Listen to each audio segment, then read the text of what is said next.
The Bible in Basic English. The first book of Moses, commonly called Genesis. Chapter 1. At the first God made the heaven and the earth. And the earth was waste and without form, and it was dark on the face of the deep, and the Spirit of God was moving on the face of the waters. And God said, "Let there be light," and there was light. And God, looking on the light, saw that it was good, and God made a division between the light and the dark, naming the light, day, and the dark, night. And there was evening and there was morning, the first day. And God said, "Let there be a solid arch stretching over the waters, parting the waters from the waters." And God made the arch for a division between the waters which were under the arch and those which were over it, and it was so. And God gave the arch the name of heaven. And there was evening and there was morning, the second day. And God said, "Let the waters under the heaven come together in one place, and let the dry land be seen," and it was so.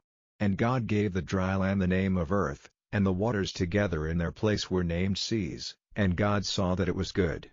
And God said, "Let grass come up on the earth, and plants producing seed, and fruit trees giving fruit, in which is their seed, after their sort," and it was so. And grass came up on the earth, and every plant producing seed of its sort, and every tree producing fruit, in which is its seed, of its sort, and God saw that it was good. And there was evening and there was morning, the third day. And God said, "Let there be lights in the arch of heaven, for a division between the day and the night, and let them be for signs, and for marking the changes of the year, and for days and for years, and let them be for lights in the arch of heaven to give light on the earth," and it was so. And God made the two great lights, the greater light to be the ruler of the day, and the smaller light to be the ruler of the night, and he made the stars. And God put them in the arch of heaven, to give light on the earth, to have rule over the day and the night, and for a division between the light and the dark, and God saw that it was good. And there was evening and there was morning, the fourth day. And God said, "Let the waters be full of living things, and let birds be and fly over the earth under the arch of heaven." And God made great sea beasts, and every sort of living and moving thing with which the waters were full, and every sort of winged bird, and God saw that it was good. And God gave them his blessing, saying, "Be fertile and have increase, making all the waters of the seas full, and let the birds be increased in the earth."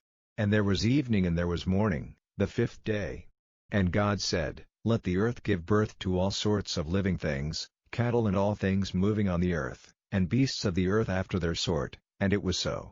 And God made the beast of the earth after its sort, and the cattle after their sort, and everything moving on the face of the earth after its sort, and God saw that it was good. And God said, "Let us make man in our image, like us, and let him have rule over the fish of the sea and over the birds of the air and over the cattle and over all the earth and over every living thing which goes flat on the earth." And God made man in his image, in the image of God he made him, male and female he made them. And God gave them his blessing and said to them, "Be fertile and have increase, and make the earth full and be masters of it, be rulers over the fish of the sea and over the birds of the air and over every living thing moving on the earth." And God said, "See, I have given you every plant producing seed, on the face of all the earth, and every tree which has fruit producing seed, they will be for your food, and to every beast of the earth and to every bird of the air and every living thing moving on the face of the earth I have given every green plant for food," and it was so. And God saw everything which he had made and it was very good. And there was evening and there was morning, the sixth day. Chapter 2. And the heaven and the earth and all things in them were complete. And on the seventh day God came to the end of all his work, and on the seventh day he took his rest from all the work which he had done. And God gave his blessing to the seventh day and made it holy, because on that day he took his rest from all the work which he had made and done. These are the generations of the heaven and the earth when they were made. In the day when the Lord God made earth and heaven there were no plants of the field on the earth, and no grass had come up, for the Lord God had not sent rain on the earth and there was no man to do work on the land. But a mist went up from the earth, watering all the face of the land. And the Lord God made man from the dust of the earth, breathing into him the breath of life, and man became a living soul. And the Lord God made a garden in the east, in Eden, and there he put the man whom he had made. And out of the earth the Lord made every tree to come, delighting the eye and good for food, and in the middle of the garden, the tree of life and the tree of the knowledge of good and evil. And a river went out of Eden giving water to the garden, and from there it was parted and became 4 streams. The name of the first is Pishon, which goes round about all the land of Havilah where there is gold. And the gold of that land is good, there is bdellium and the onyx stone. And the name of the second river is Gihon, this river goes round all the land of Cush. And the name of the third river is Tigris, which goes to the east of Assyria. And the fourth river is Euphrates. And the Lord God took the man and put him in the Garden of Eden to do work in it and take care of it. And the Lord God gave the man orders, saying, You may freely take of the fruit of every tree of the garden, but of the fruit of the tree of the knowledge of good and evil you may not take, for on the day when you take of it, death will certainly come to you. And the Lord God said, It is not good for the man to be by himself, I will make one like himself as a help to him. And from the earth the Lord God made every beast of the field and every bird of the air, and took them to the man to see what names he would give them, and whatever name he gave to any living thing, that was its name.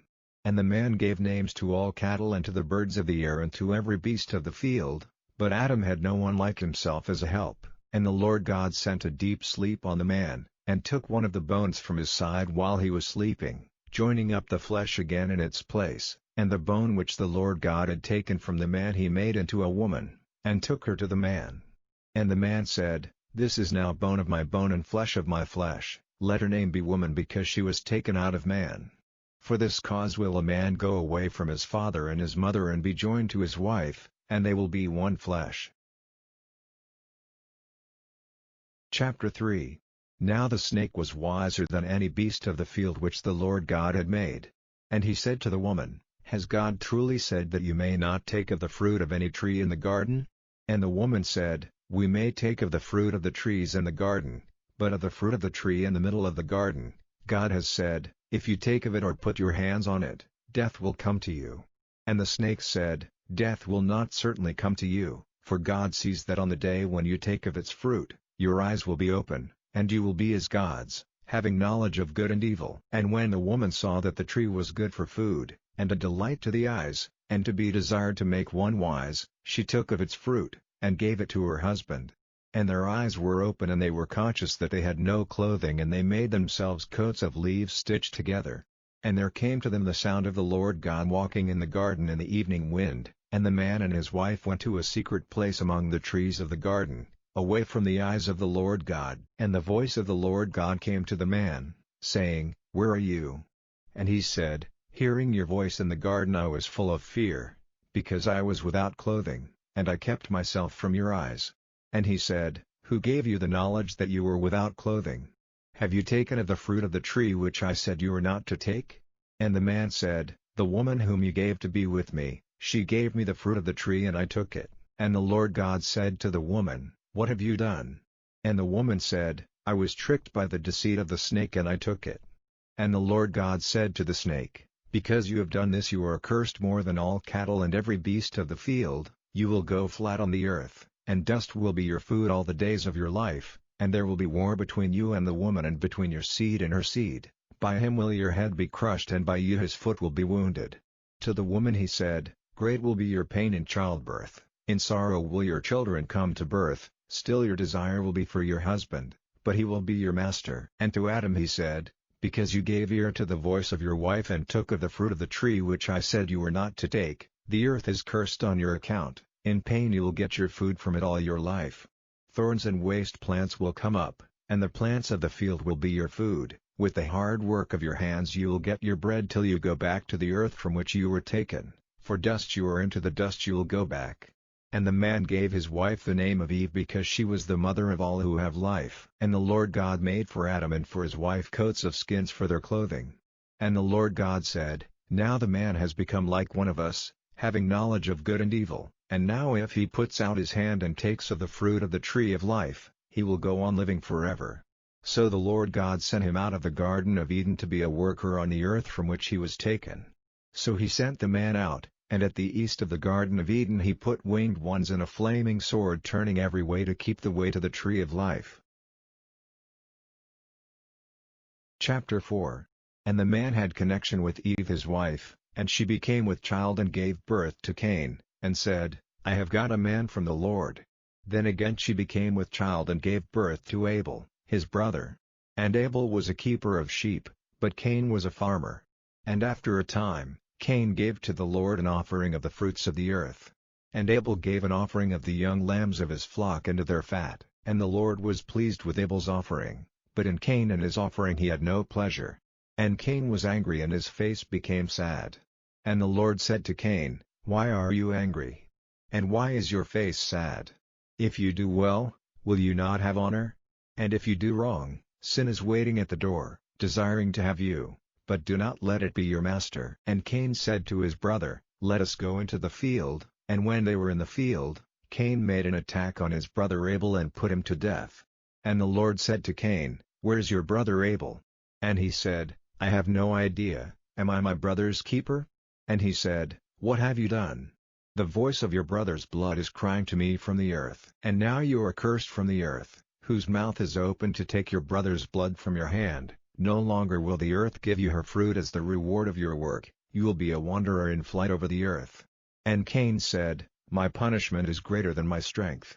You have sent me out this day from the face of the earth, and from before your face, I will be a wanderer in flight over the earth, and whoever sees me will put me to death." And the Lord said, "Truly, if Cain is put to death, 7 lives will be taken for his." And the Lord put a mark on Cain so that no one might put him to death. And Cain went away from before the face of the Lord, and made his living place in the land of Nod on the east of Eden. And Cain had connection with his wife, and she became with child and gave birth to Enoch, and he made a town, and gave the town the name of Enoch after his son. And Enoch had a son Irad, and Irad became the father of Mahaziel, and Mahaziel became the father of Methuselah, and Methuselah became the father of Lamech. And Lamech had 2 wives, the name of the one was Adah, and the name of the other Zillah. And Adah gave birth to Jabal, he was the father of such as are living in tents and keep cattle. And his brother's name was Jubal, he was the father of all players on instruments of music. And Zillah gave birth to Tubal-Cain, who is the father of every maker of cutting instruments of brass and iron, and the sister of Tubal-Cain was Naamah. And Lamech said to his wives, Adah and Zillah, "Give ear to my voice, you wives of Lamech, give attention to my words, for I would put a man to death for a wound, and a young man for a blow. If 7 lives are to be taken as punishment for Cain's death, 77 will be taken for Lamech's."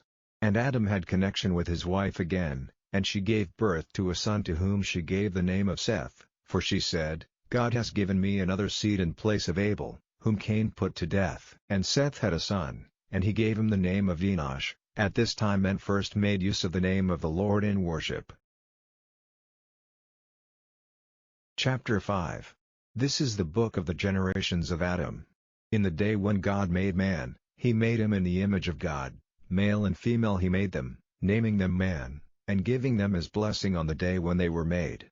Adam had been living for 130 years when he had a son like himself, after his image, and gave him the name of Seth. And after the birth of Seth, Adam went on living for 800 years, and had sons and daughters, and all the years of Adam's life were 930, and he came to his end. And Seth was 105 years old when he became the father of Enosh, and he went on living after the birth of Enosh for 807 years, and had sons and daughters, and all the years of Seth's life were 912, and he came to his end. And Enosh was 90 years old when he became the father of Kenan, and after the birth of Kenan, Enosh went on living for 815 years, and had sons and daughters, and all the years of Enosh were 905, and he came to his end. And Kenan was 70 years old when he became the father of Mahalalel, and after the birth of Mahalalel, Kenan went on living for 840 years, and had sons and daughters, and all the years of Kenan's life were 910, and he came to his end.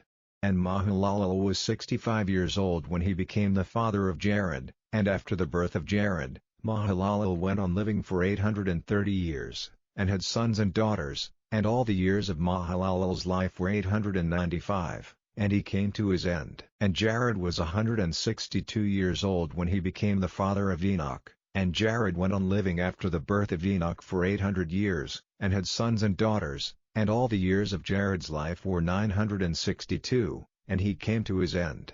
And Enoch was 65 years old when he became the father of Methuselah, and after the birth of Methuselah, Enoch went on in God's ways for 300 years, and had sons and daughters, and all the years of Enoch's life were 365, and Enoch went on in God's ways, and he was not seen again, for God took him. And Methuselah was 187 years old when he became the father of Lamech, and after the birth of Lamech, Methuselah went on living for 782 years, and had sons and daughters, and all the years of Methuselah's life were 969, and he came to his end.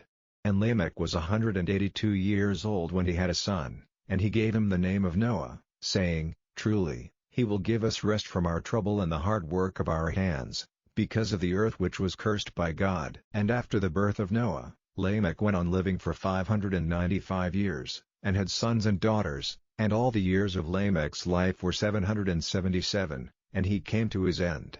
And when Noah was 500 years old, he became the father of Shem, Ham, and Japheth. Chapter 6. And after a time, when men were increasing on the earth, and had daughters, the sons of God saw that the daughters of men were fair, and they took wives for themselves from those who were pleasing to them. And the Lord said, My spirit will not be in man forever, for he is only flesh, so the days of his life will be 120 years.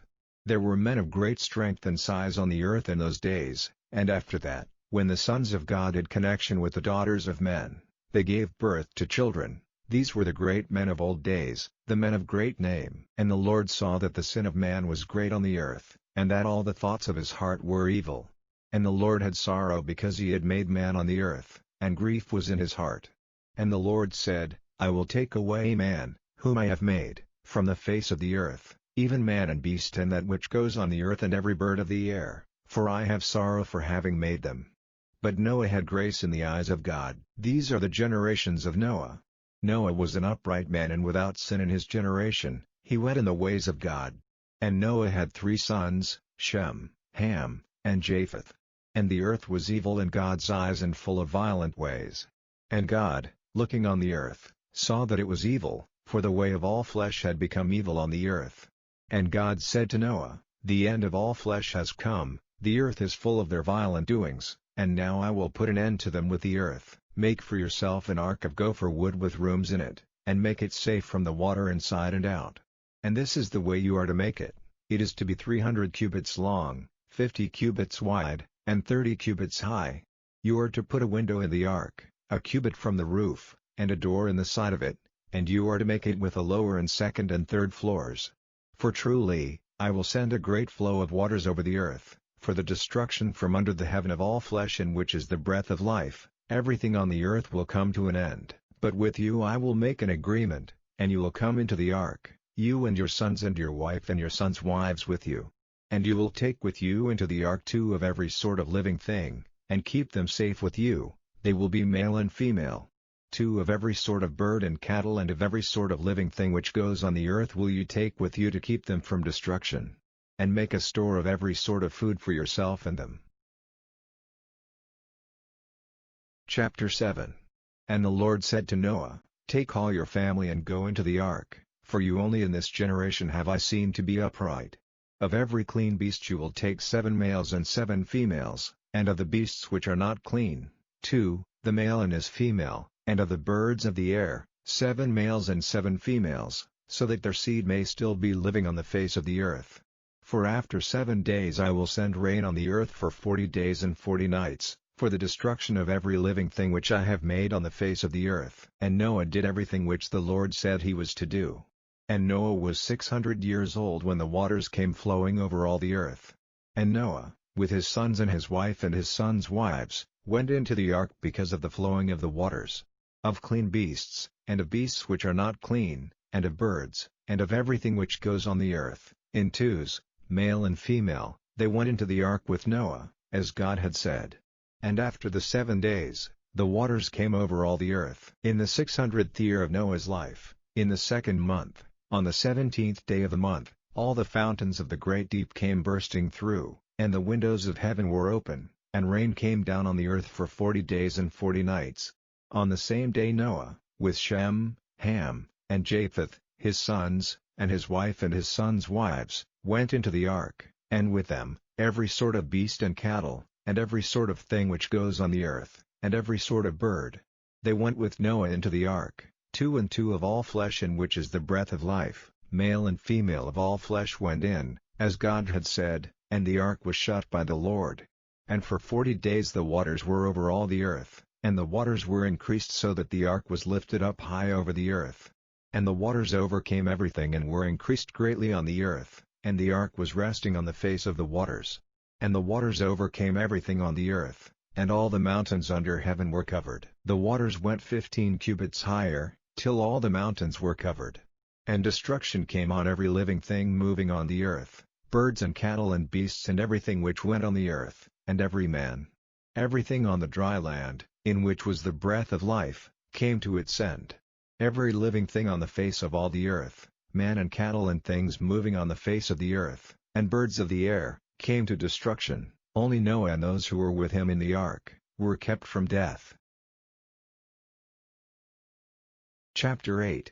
And God kept Noah in mind, and all the living things and the cattle which were with him in the ark, and God sent a wind over the earth, and the waters went down.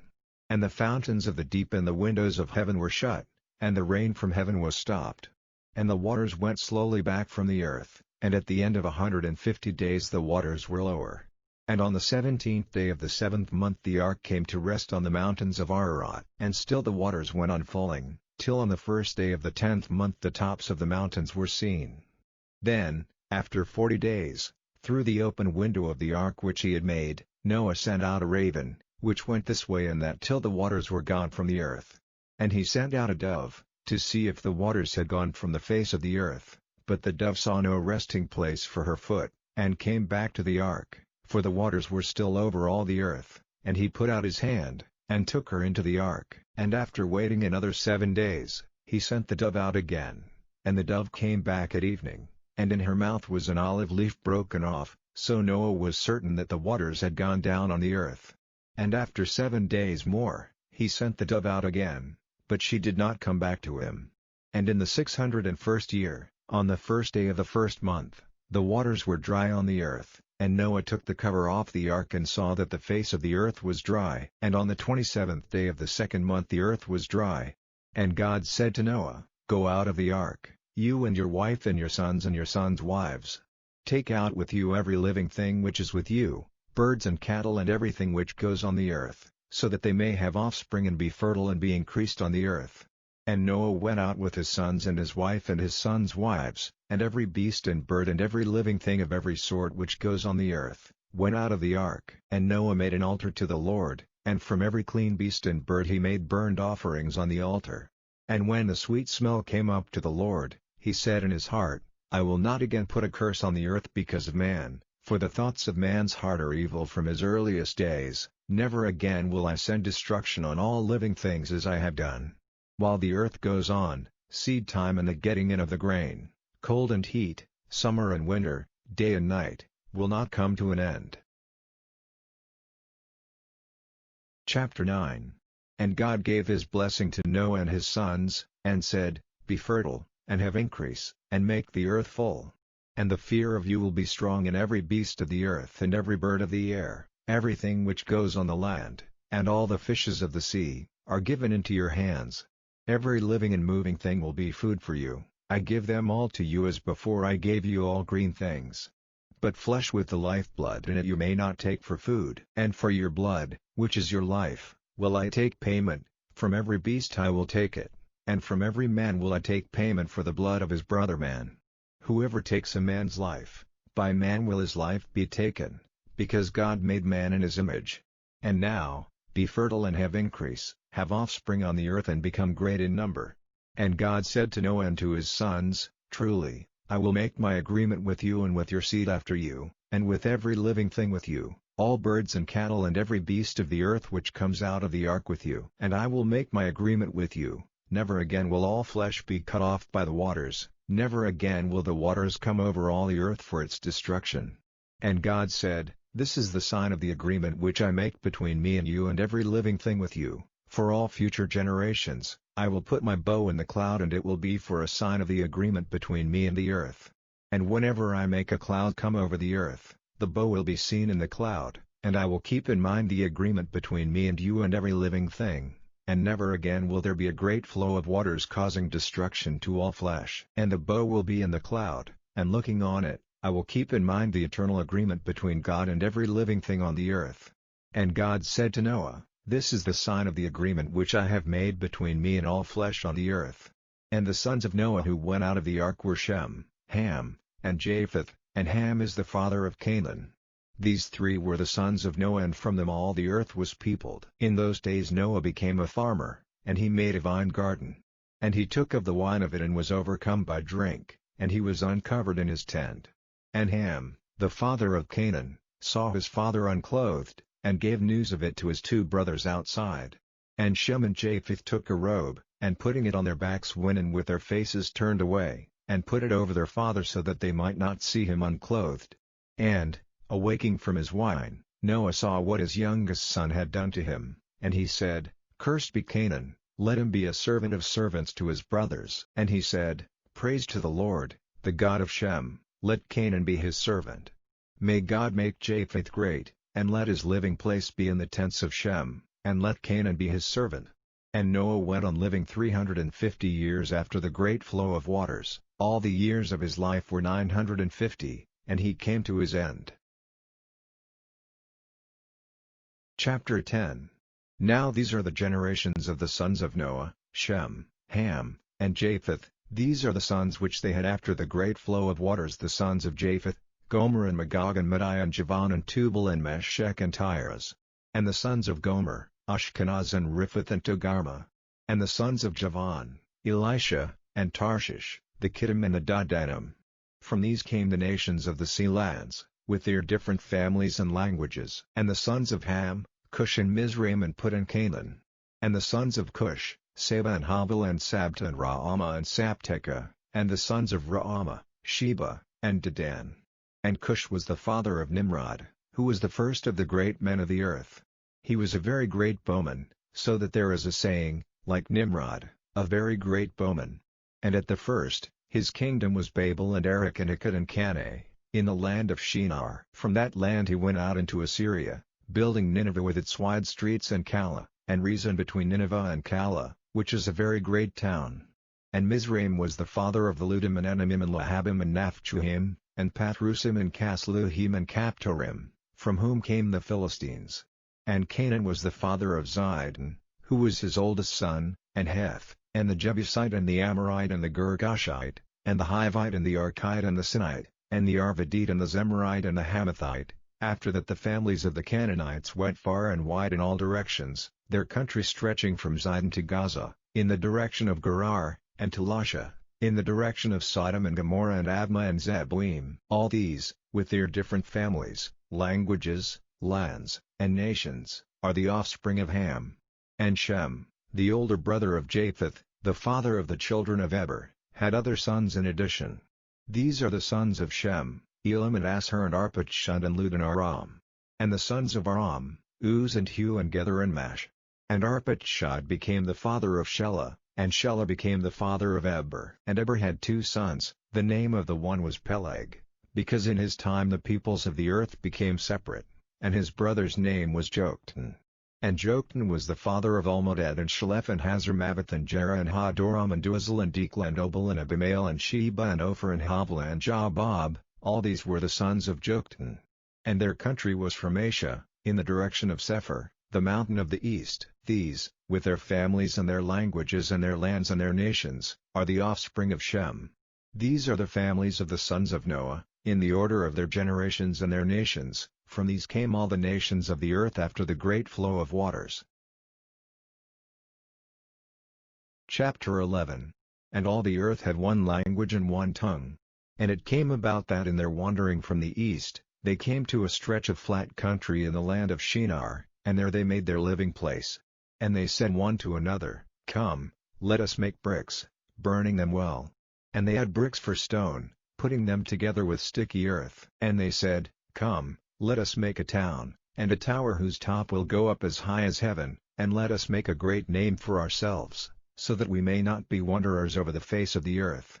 And the Lord came down to see the town and the tower which the children of men were building. And the Lord said, See, they are all one people and have all one language, and this is only the start of what they may do, and now it will not be possible to keep them from any purpose of theirs. Come, Let us go down and take away the sense of their language, so that they will not be able to make themselves clear to one another. So the Lord God sent them away into every part of the earth, and they gave up building their town. So it was named Babel, because there the Lord took away the sense of all languages, and from there the Lord sent them away over all the face of the earth. These are the generations of Shem. Shem was 100 years old when he became the father of Arpachshad, 2 years after the great flow of waters, and after the birth of Arpachshad, Shem went on living for 500 years, and had sons and daughters, and Arpachshad was 35 years old when he became the father of Shelah, and after the birth of Shelah, Arpachshad went on living for 403 years, and had sons and daughters, and Shelah was 30 years old when he became the father of Eber, and after the birth of Eber, Shelah went on living for 403 years, and had sons and daughters, and Eber was 34 years old when he became the father of Peleg, and after the birth of Peleg, Eber went on living for 430 years, and had sons and daughters, and Peleg was 30 years old when he became the father of Reu, and after the birth of Reu, Peleg went on living for 209 years, and had sons and daughters, and Reu was 32 years old when he became the father of Serug, and after the birth of Serug, Reu went on living for 207 years, and had sons and daughters, and Serug was 30 years old when he became the father of Nahor, and after the birth of Nahor, Serug went on living for 200 years, and had sons and daughters, and Nahor was 29 years old when he became the father of Terah, and after the birth of Terah, Nahor went on living for 119 years, and had sons and daughters, and Terah was 70 years old when he became the father of Abram, Nahor, and Haran. These are the generations of Terah. Terah was the father of Abram, Nahor, and Haran was the father of Lot. And death came to Haran when he was with his father Terah in the land of his birth, Ur of the Chaldees. And Abram and Nahor took wives for themselves. The name of Abram's wife was Sarai, and the name of Nahor's wife was Milcah, the daughter of Haran, the father of Milcah and Iscah. And Sarai had no child. And Terah took Abram, his son, and Lot, the son of Haran, and Sarai, his daughter-in-law, the wife of his son Abram, and they went out from Ur of the Chaldees, to go to the land of Canaan, and they came to Haran, and were there for some time. And all the years of Terah's life were 205, and Terah came to his end in Haran. Chapter 12. Now the Lord said to Abram, Go out from your country and from your family and from your father's house, into the land to which I will be your guide, and I will make of you a great nation, blessing you and making your name great, and you will be a blessing. To them who are good to you will I give blessing, and on him who does you wrong will I put my curse, and you will become a name of blessing to all the families of the earth. So Abram went as the Lord had said to him, and Lot went with him. Abram was 75 years old when he went away from Haran, and Abram took Sarai, his wife, and Lot, his brother's son, and all their goods and the servants which they had got in Haran, and they went out to go to the land of Canaan. And Abram went through the land till he came to Shechem, to the holy tree of Moreh. At that time, the Canaanites were still living in the land. And the Lord came to Abram, and said, I will give all this land to your seed. Then Abram made an altar there to the Lord who had let himself be seen by him. And moving on from there to the mountain on the east of Bethel, he put up his tent, having Bethel on the west and Ai on the east, and there he made an altar and gave worship to the name of the Lord. And he went on, journeying still to the south. And because there was little food to be had in that land, he went down into Egypt. Now when he came near to Egypt, he said to Sarai, his wife, Truly, you are a fair woman and beautiful to the eye, and I am certain that when the men of Egypt see you, they will say, This is his wife, and they will put me to death and keep you. Say, then, that you are my sister, and so it will be well with me because of you, and my life will be kept safe on your account. And so it was that when Abram came into Egypt, the men of Egypt, looking on the woman, saw that she was fair. And Pharaoh's great men, having seen her, said words in praise of her to Pharaoh, and she was taken into Pharaoh's house. And because of her, he was good to Abram, and he had sheep and oxen and asses, and men servants and women servants, and camels. And the Lord sent great troubles on Pharaoh's house because of Sarai, Abram's wife. Then Pharaoh sent for Abram, and said, What have you done to me? Why did you not say that she was your wife? Why did you say that she was your sister? So that I took her for my wife. Now, "Take your wife and go on your way." And Pharaoh gave orders to his men, and they sent him on his way, with his wife and all he had. Chapter 13. And Abram went up out of Egypt with his wife and all he had, and Lot with him, and they came into the south. Now Abram had great wealth of cattle and silver and gold. And traveling on from the south, he came to Bethel, to the place where his tent had been before, between Bethel and Ai, to the place where he had made his first altar, and there Abram gave worship to the name of the Lord. And Lot, who went with him, had flocks and herds and tents, so that the land was not wide enough for the two of them. Their property was so great that there was not room for them together. And there was an argument between the keepers of Abram's cattle and the keepers of Lot's cattle. At that time the Canaanites and Perizzites were still living in the land. Then Abram said to Lot, "Let there be no argument between me and you, and between my herdmen and your herdmen, for we are brothers. Is not all the land before you? Then let us go our separate ways. If you go to the left, I will go to the right, or if you take the right, I will go to the left." And Lot, lifting up his eyes and looking in the valley of Jordan, saw that it was well watered everywhere. Before the Lord had sent destruction on Sodom and Gomorrah, it was like the garden of the Lord, like the land of Egypt, on the way to Zoar. So Lot took for himself all the valley of Jordan, and went to the east, and they were parted from one another. Abram went on living in the land of Canaan, and Lot went to the lowland towns, moving his tent as far as Sodom. Now the men of Sodom were evil, and great sinners before the Lord.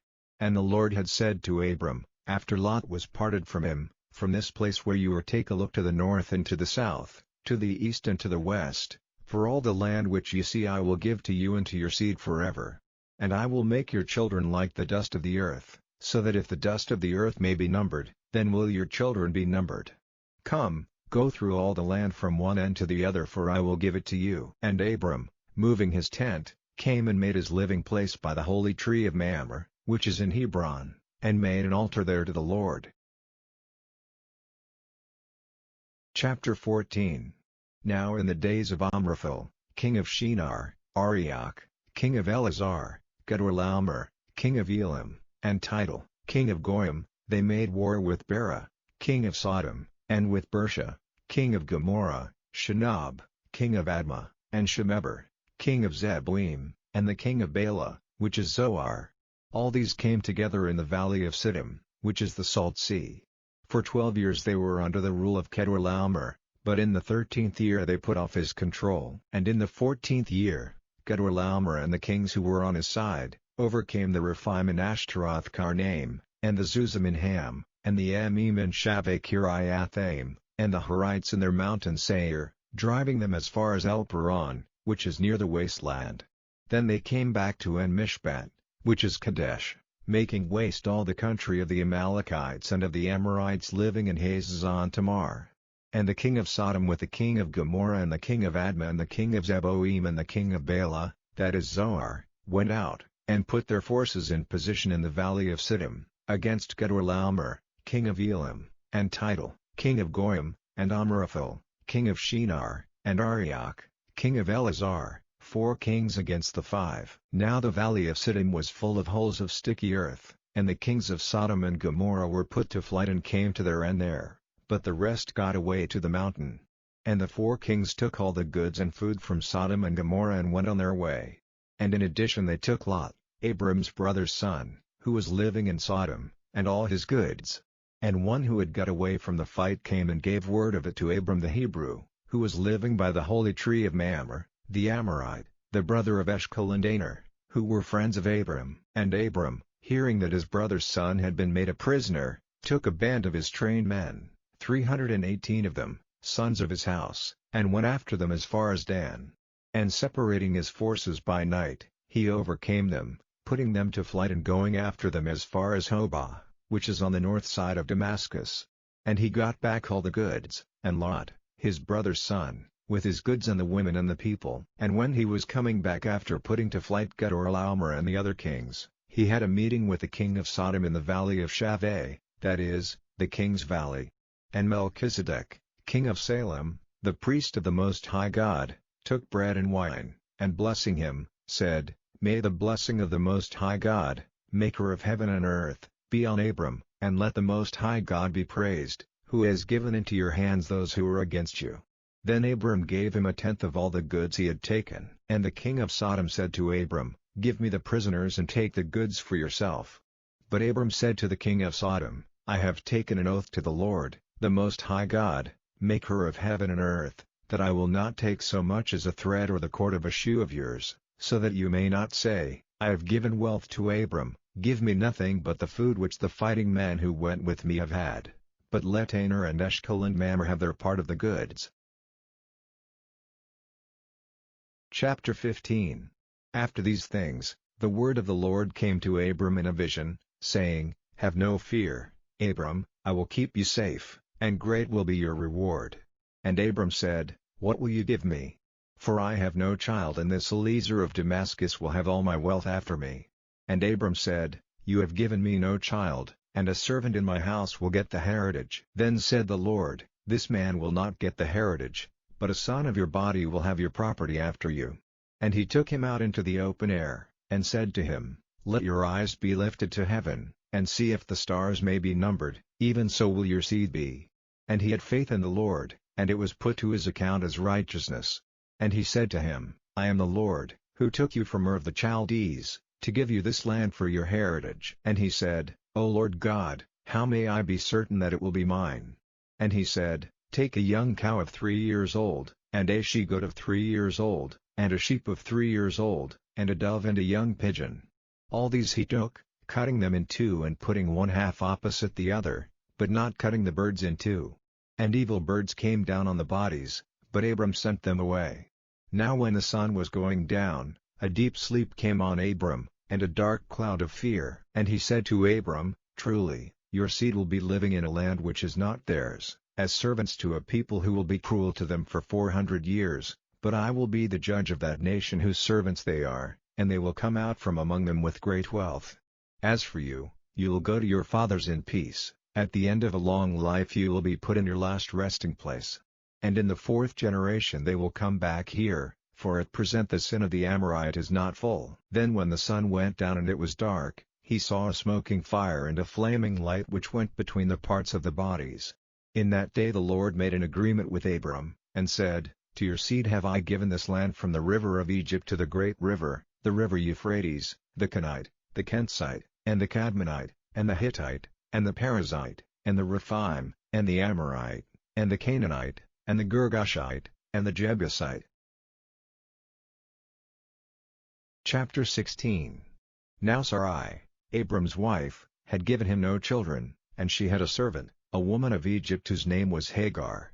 And Sarai said to Abram, "See, the Lord has not let me have children, go into my servant, for I may get a family through her." And Abram did as Sarai said. So after Abram had been living for 10 years in the land of Canaan, Sarai took Hagar, her Egyptian servant, and gave her to Abram for his wife. And he went into Hagar and she became with child, and when she saw that she was with child, she no longer had any respect for her master's wife. And Sarai said to Abram, "May my wrong be on you, I gave you my servant for your wife, and when she saw that she was with child, she no longer had any respect for me. May the Lord be judge between you and me." And Abram said, "The woman is in your power, do with her whatever seems good to you." And Sarai was cruel to her, so that she went running away from her. And an angel of the Lord came to her by a fountain of water in the wasteland, by the fountain on the way to Shur. And he said, "Hagar, Sarai's servant, where have you come from and where are you going?" And she said, "I am running away from Sarai, my master's wife." And the angel said to her, "Go back, and put yourself under her authority." And the angel of the Lord said, "Your seed will be greatly increased so that it may not be numbered." And the angel of the Lord said, "See, you are with child and will give birth to a son, to whom you will give the name Ishmael, because the ears of the Lord were open to your sorrow. And he will be like a mountain ass among men, his hand will be against every man and every man's hand against him, and he will keep his place against all his brothers." And to the Lord who was talking with her she gave this name, "You are a God who is seen," for she said, "Have I not even here in the wasteland had a vision of God and am still living?" So that fountain was named, Fountain of Life and Vision. It is between Kadesh and Bert. And Hagar gave birth to a child, the son of Abram, to whom Abram gave the name of Ishmael. Abram was 86 years old when Hagar gave birth to Ishmael. Chapter 17. When Abram was 99 years old, the Lord came to him, and said, I am God, ruler of all. Go in my ways and be upright in all things, and I will make an agreement between you and me, and your offspring will be greatly increased. And Abram went down on his face on the earth, and the Lord God went on talking with him, and said, As for me, my agreement is made with you, and you will be the father of nations without end. No longer will your name be Abram, but Abraham, for I have made you the father of a number of nations. I will make you very fertile, so that nations will come from you and kings will be your offspring. And I will make between me and you and your seed after you through all generations, an eternal agreement to be a God to you and to your seed after you. And to you and to your seed after you, I will give the land in which you are living, all the land of Canaan for an eternal heritage, and I will be their God. And God said to Abraham, On your side, you are to keep the agreement, you and your seed after you through all generations. And this is the agreement which you were to keep with me, you and your seed after you. Every male among you is to undergo circumcision. In the flesh of your private parts you are to undergo it, as a mark of the agreement between me and you. Every male among you, from one generation to another, is to undergo circumcision when he is 8 days old, with every servant whose birth takes place in your house, or for whom you gave money to someone of another country, and not of your seed. He who comes to birth in your house and he who is made yours for a price, all are to undergo circumcision, so that my agreement may be marked in your flesh, an agreement for all time. And any male who does not undergo circumcision will be cut off from his people, my agreement has been broken by him. And God said, As for Sarai, your wife, from now her name will be not Sarai, but Sarah. And I will give her a blessing so that you will have a son by her, truly my blessing will be on her, and she will be the mother of nations, kings of peoples will be her offspring. Then Abraham went down on his face, and laughing, said in his heart, May a man 100 years old have a child? Will Sarah, at 90 years old, give birth? And Abraham said to God, If only Ishmael's life might be your care. And God said, Not so, but Sarah, your wife, will have a son, and you will give him the name Isaac, and I will make my agreement with him forever and with his seed after him. As for Ishmael, I have given ear to your prayer, truly I have given him my blessing and I will make him fertile and give him great increase, he will be the father of 12 chiefs, and I will make him a great nation. But my agreement will be with Isaac, to whom Sarah will give birth a year from this time. And having said these words, God went up from Abraham. And Abraham took Ishmael, his son, and all whose birth had taken place in his house, and all his servants whom he had made his for a price, every male of his house, and on that very day he gave them circumcision in the flesh of their private parts as God had said to him. Abraham was 99 years old when he underwent circumcision. And Ishmael, his son, was 13 years old when he underwent circumcision. Abraham and Ishmael, his son, underwent circumcision on that very day. And all the men of his house, those whose birth had taken place in the house and those whom he had got for money from men of other lands, underwent circumcision with him. Chapter 18. Now the Lord came to him by the holy tree of Mamre, when he was seated in the doorway of his tent in the middle of the day, and lifting up his eyes, he saw 3 men before him, and seeing them, he went quickly to them from the door of the tent, and went down on his face to the earth, and said, My Lord, if now I have grace in your eyes, do not go away from your servant, let me get water for washing your feet, and take your rest under the tree, and let me get a bit of bread to keep up your strength, and after that you may go on your way, for this is why you have come to your servant. And they said, Let it be so. Then Abraham went quickly into the tent, and said to Sarah, Get 3 measures of meal straight away and make cakes. And running to the herd, he took a young ox, soft and fat, and gave it to the servant and he quickly made it ready, and he took butter and milk and the young ox which he had made ready and put it before them, waiting by them under the tree while they took food. And they said to him, Where is Sarah your wife? And he said, She is in the tent. And he said, I will certainly come back to you in the spring, and Sarah your wife will have a son. And his words came to the ears of Sarah who was at the back of the tent door. Now Abraham and Sarah were very old, and Sarah was past the time for giving birth. And Sarah, laughing to herself, said, Now that I am used up am I still to have pleasure, my husband himself being old? And the Lord said, Why was Sarah laughing and saying, Is it possible for me, being old, to give birth to a child? Is there any wonder which the Lord is not able to do? At the time I said, In the spring, I will come back to you, and Sarah will have a child. Then Sarah said, I was not laughing, for she was full of fear. And he said, No, but you are laughing. And the men went on from there in the direction of Sodom, and Abraham went with them on their way. And the Lord said, Am I to keep back from Abraham the knowledge of what I do, seeing that Abraham will certainly become a great and strong nation, and his name will be used by all the nations of the earth as a blessing? For I have made him mine so that he may give orders to his children and those of his line after him, to keep the ways of the Lord, to do what is good and right, so that the Lord may do to Abraham as he has said. And the Lord said, Because the outcry against Sodom and Gomorrah is very great, and their sin is very evil, I will go down now, and see if their acts are as bad as they seem from the outcry which has come to me, and if they are not, I will see. And the men, turning from that place, went on to Sodom, but Abraham was still waiting before the Lord. And Abraham came near, and said, Will you let destruction come on the upright with the sinners?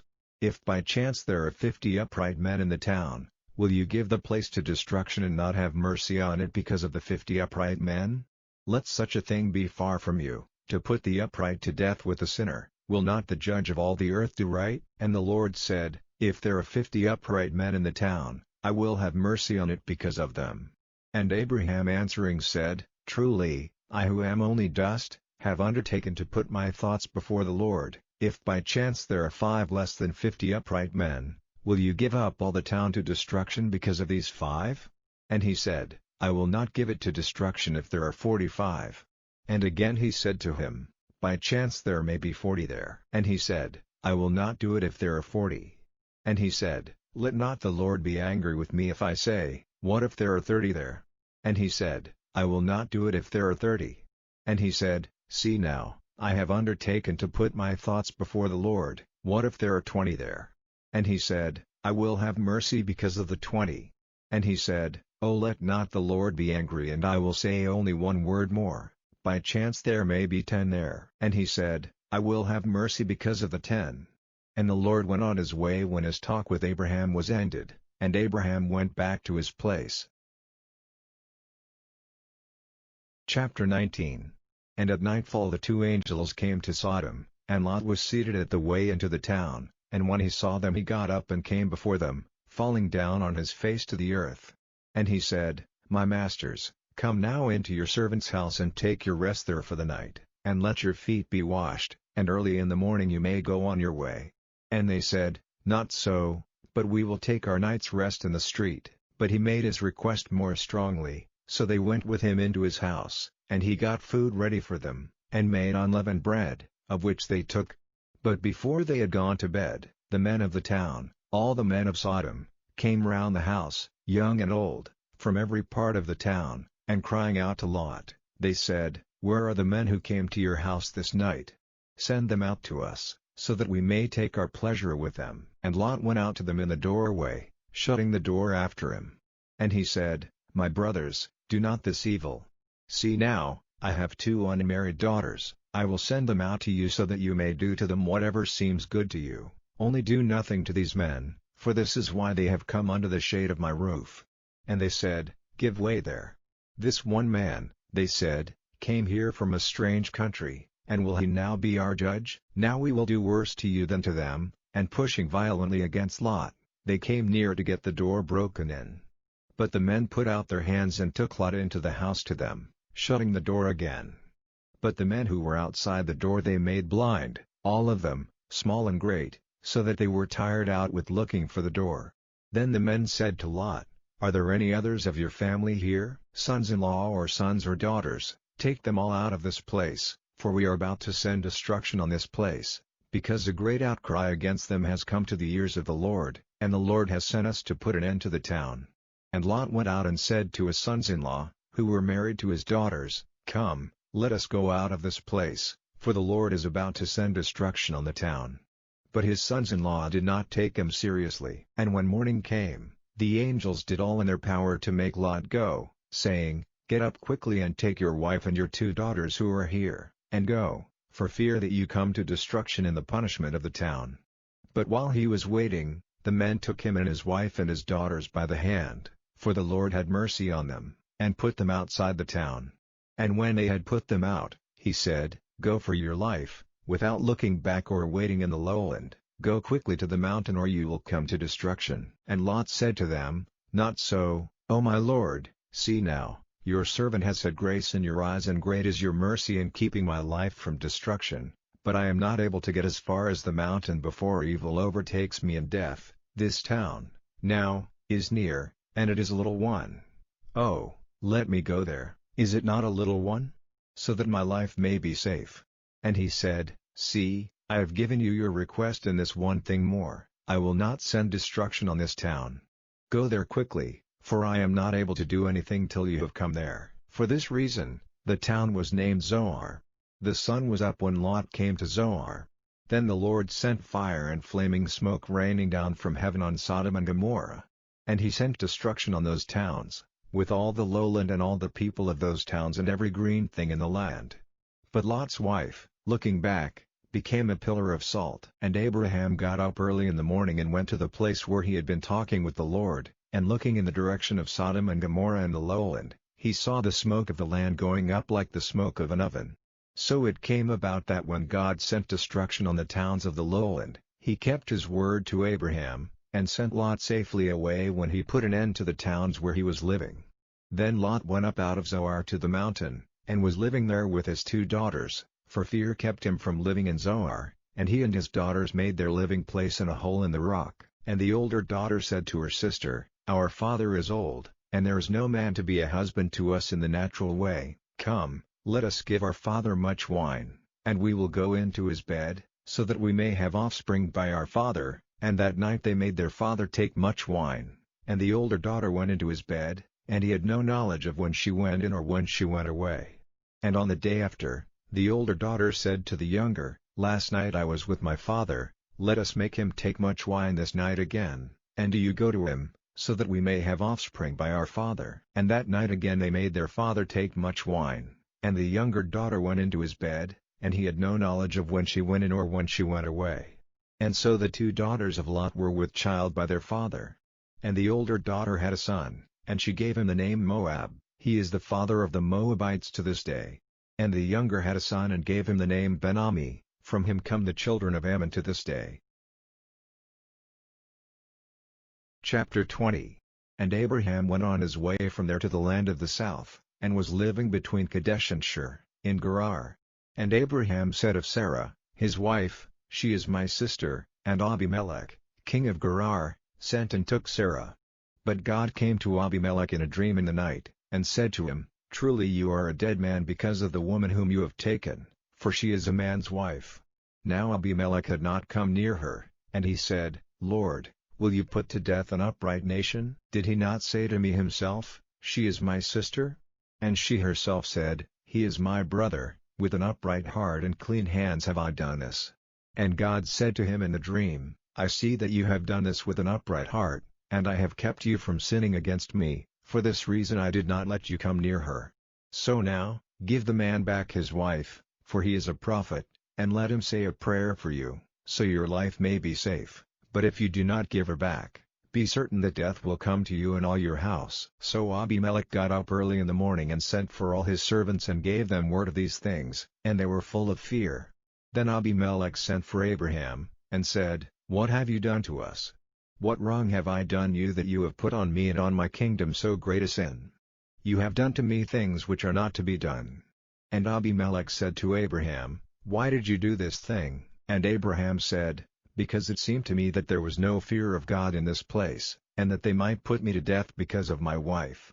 And, in fact, she is my sister, the daughter of my father, but not the daughter of my mother, and she became my wife, and when God sent me wandering from my father's house, I said to her, 'Let this be the sign of your love for me, wherever we go, say of me, he is my brother.'"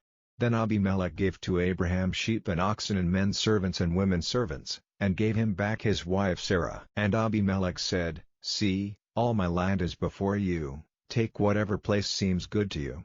And he said to Sarah, "See, I have given to your brother 1,000 bits of silver so that your wrong may be put right, now your honor is clear in the eyes of all." Then Abraham made prayer to God, and God made Abimelech well again, and his wife and his women servants, so that they had children. For the Lord had kept all the women of the house of Abimelech from having children, because of Sarah, Abraham's wife. Chapter 21. And the Lord came to Sarah as he had said and did to her as he had undertaken. And Sarah became with child, and gave Abraham a son when he was old, at the time named by God. And Abraham gave to his son, to whom Sarah had given birth, the name Isaac. And when his son Isaac was 8 days old, Abraham made him undergo circumcision, as God had said to him. Now Abraham was 100 years old when the birth of Isaac took place. And Sarah said, "God has given me cause for laughing, and everyone who has news of it will be laughing with me." And she said, "Who would have said to Abraham that Sarah would have a child at her breast? For see, I have given him a son now when he is old." And when the child was old enough to be taken from the breast, Abraham made a great feast. And Sarah saw the son of Hagar the Egyptian playing with Isaac. So she said to Abraham, "Send away that woman and her son, for the son of that woman is not to have a part in the heritage with my son Isaac." And this was a great grief to Abraham because of his son. But God said, "Let it not be a grief to you because of the boy and Hagar his mother. Give ear to whatever Sarah says to you, because it is from Isaac that your seed will take its name. And I will make a nation of the son of your servant woman, because he is your seed." And early in the morning Abraham got up, and gave Hagar some bread and a water skin, and put the boy on her back, and sent her away, and she went, wandering in the wasteland of Beersheba. And when all the water in the skin was used up, she put the child down under a tree. And she went some distance away, about an arrow flight, and seating herself on the earth, she gave way to bitter weeping, saying, "Let me not see the death of my child." And the boy's cry came to the ears of God, and the angel of God said to Hagar from heaven, "Hagar, why are you weeping? Have no fear, for the child's cry has come to the ears of God. Come, take your child in your arms, for I will make of him a great nation." Then God made her eyes open, and she saw a water spring, and she got water in the skin and gave the boy a drink. And God was with the boy, and he became tall and strong, and he became a bowman, living in the wasteland. And while he was in the wasteland of Paran, his mother got him a wife from the land of Egypt. Now at that time, Abimelech and Phicol, the captain of his army, said to Abraham, "I see that God is with you in all you do. Now, then, give me your oath, in the name of God, that you will not be false to me or to my sons after me, but that as I have been good to you, so you will be to me and to this land where you have been living." And Abraham said, "I will give you my oath." But Abraham made a protest to Abimelech because of the water hole which Abimelech's servants had taken by force. But Abimelech said, "I have no idea who has done this thing, you never gave me word of it, and I had no knowledge of it till this day." And Abraham took sheep and oxen and gave them to Abimelech, and the two of them made an agreement together. And Abraham put 7 young lambs of the flock on one side by themselves. Then Abimelech said, "What are these 7 lambs which you have put on one side?" And he said, "Take these 7 lambs from me as a witness that I have made this water hole." So he gave that place the name Beersheba, because there the two of them had given their oaths. So they made an agreement at Beersheba, and Abimelech and Phicol, the captain of his army, went back to the land of the Philistines. And Abraham, after planting a holy tree in Beersheba, gave worship to the name of the Lord, the eternal God. Chapter 22. Now after these things, God put Abraham to the test, and said to him, "Abraham," and he said, "Here am I." And he said to him, "Take your son, your dearly loved only son Isaac, and go to the land of Moriah and give him as a burnt offering on one of the mountains of which I will give you knowledge." And Abraham got up early in the morning, and made ready his ass, and took with him 2 of his young men and Isaac, his son, and after the wood for the burnt offering had been cut, he went on his way to the place of which God had given him word. And on the 3rd day, Abraham, lifting up his eyes, saw the place a long way off. Then he said to his young men, "Keep here with the ass, and I and the boy will go on and give worship and come back again to you." And Abraham put the wood for the burnt offering on his son's back, and he himself took the fire and the knife in his hand, and the two of them went on together. Then Isaac said to Abraham, "My father," and he said, "Here am I, my son." And he said, "We have wood and fire here, but where is the lamb for the burnt offering?" And Abraham said, "God himself will give the lamb for the burnt offering." So they went on together. And they came to the place of which God had given him knowledge, and there Abraham made the altar and put the wood in place on it, and having made tight the bands round Isaac his son, he put him on the wood on the altar. And stretching out his hand, Abraham took the knife to put his son to death. But the voice of the angel of the Lord came from heaven, saying, "Abraham, Abraham," and he said, "Here am I." And he said, "Let not your hand be stretched out against the boy to do anything to him, for now I am certain that the fear of God is in your heart, because you have not kept back your son, your only son, from me." And lifting up his eyes, Abraham saw a sheep fixed by its horns in the brushwood, and Abraham took the sheep and made a burnt offering of it in place of his son. And Abraham gave that place the name Yahweh-Yireh, as it is said to this day, "In the mountain the Lord is seen." And the voice of the angel of the Lord came to Abraham a second time from heaven, saying, "I have taken an oath by my name, says the Lord, because you have done this and have not kept back from me your dearly loved only son, that I will certainly give you my blessing, and your seed will be increased like the stars of heaven and the sand by the seaside. Your seed will take the land of those who are against them, and your seed will be a blessing to all the nations of the earth, because you have done what I gave you orders to do." Then Abraham went back to his young men and they went together to Beersheba, the place where Abraham was living. After these things, Abraham had news that Milcah, the wife of his brother Nahor, had given birth to children, Uz the oldest, and Buz his brother, and Kemuel, the father of Aram, and Chest and Hazo and Pildash and Jidlaph and Bethuel. Bethuel was the father of Rebekah. These 8 were the children of Milcah and Nahor, Abraham's brother. And his servant Reumah gave birth to Tebah and Gaim and Tahash and Maachah. Chapter 23. Now the years of Sarah's life were 127. And Sarah's death took place in Kiriath Arba, that is, Hebron, in the land of Canaan, and Abraham went into his house, weeping and sorrowing for Sarah. And Abraham came from his dead and said to the children of Heth, "I am living among you as one from a strange country. Give me some land here as my property, so that I may put my dead to rest." And in answer the children of Heth said to Abraham, "My lord, truly you are a great chief among us. Take the best of our resting places for your dead. Not one of us will keep back from you a place where you may put your dead to rest." And Abraham got up and gave honor to the children of Heth, the people of that land.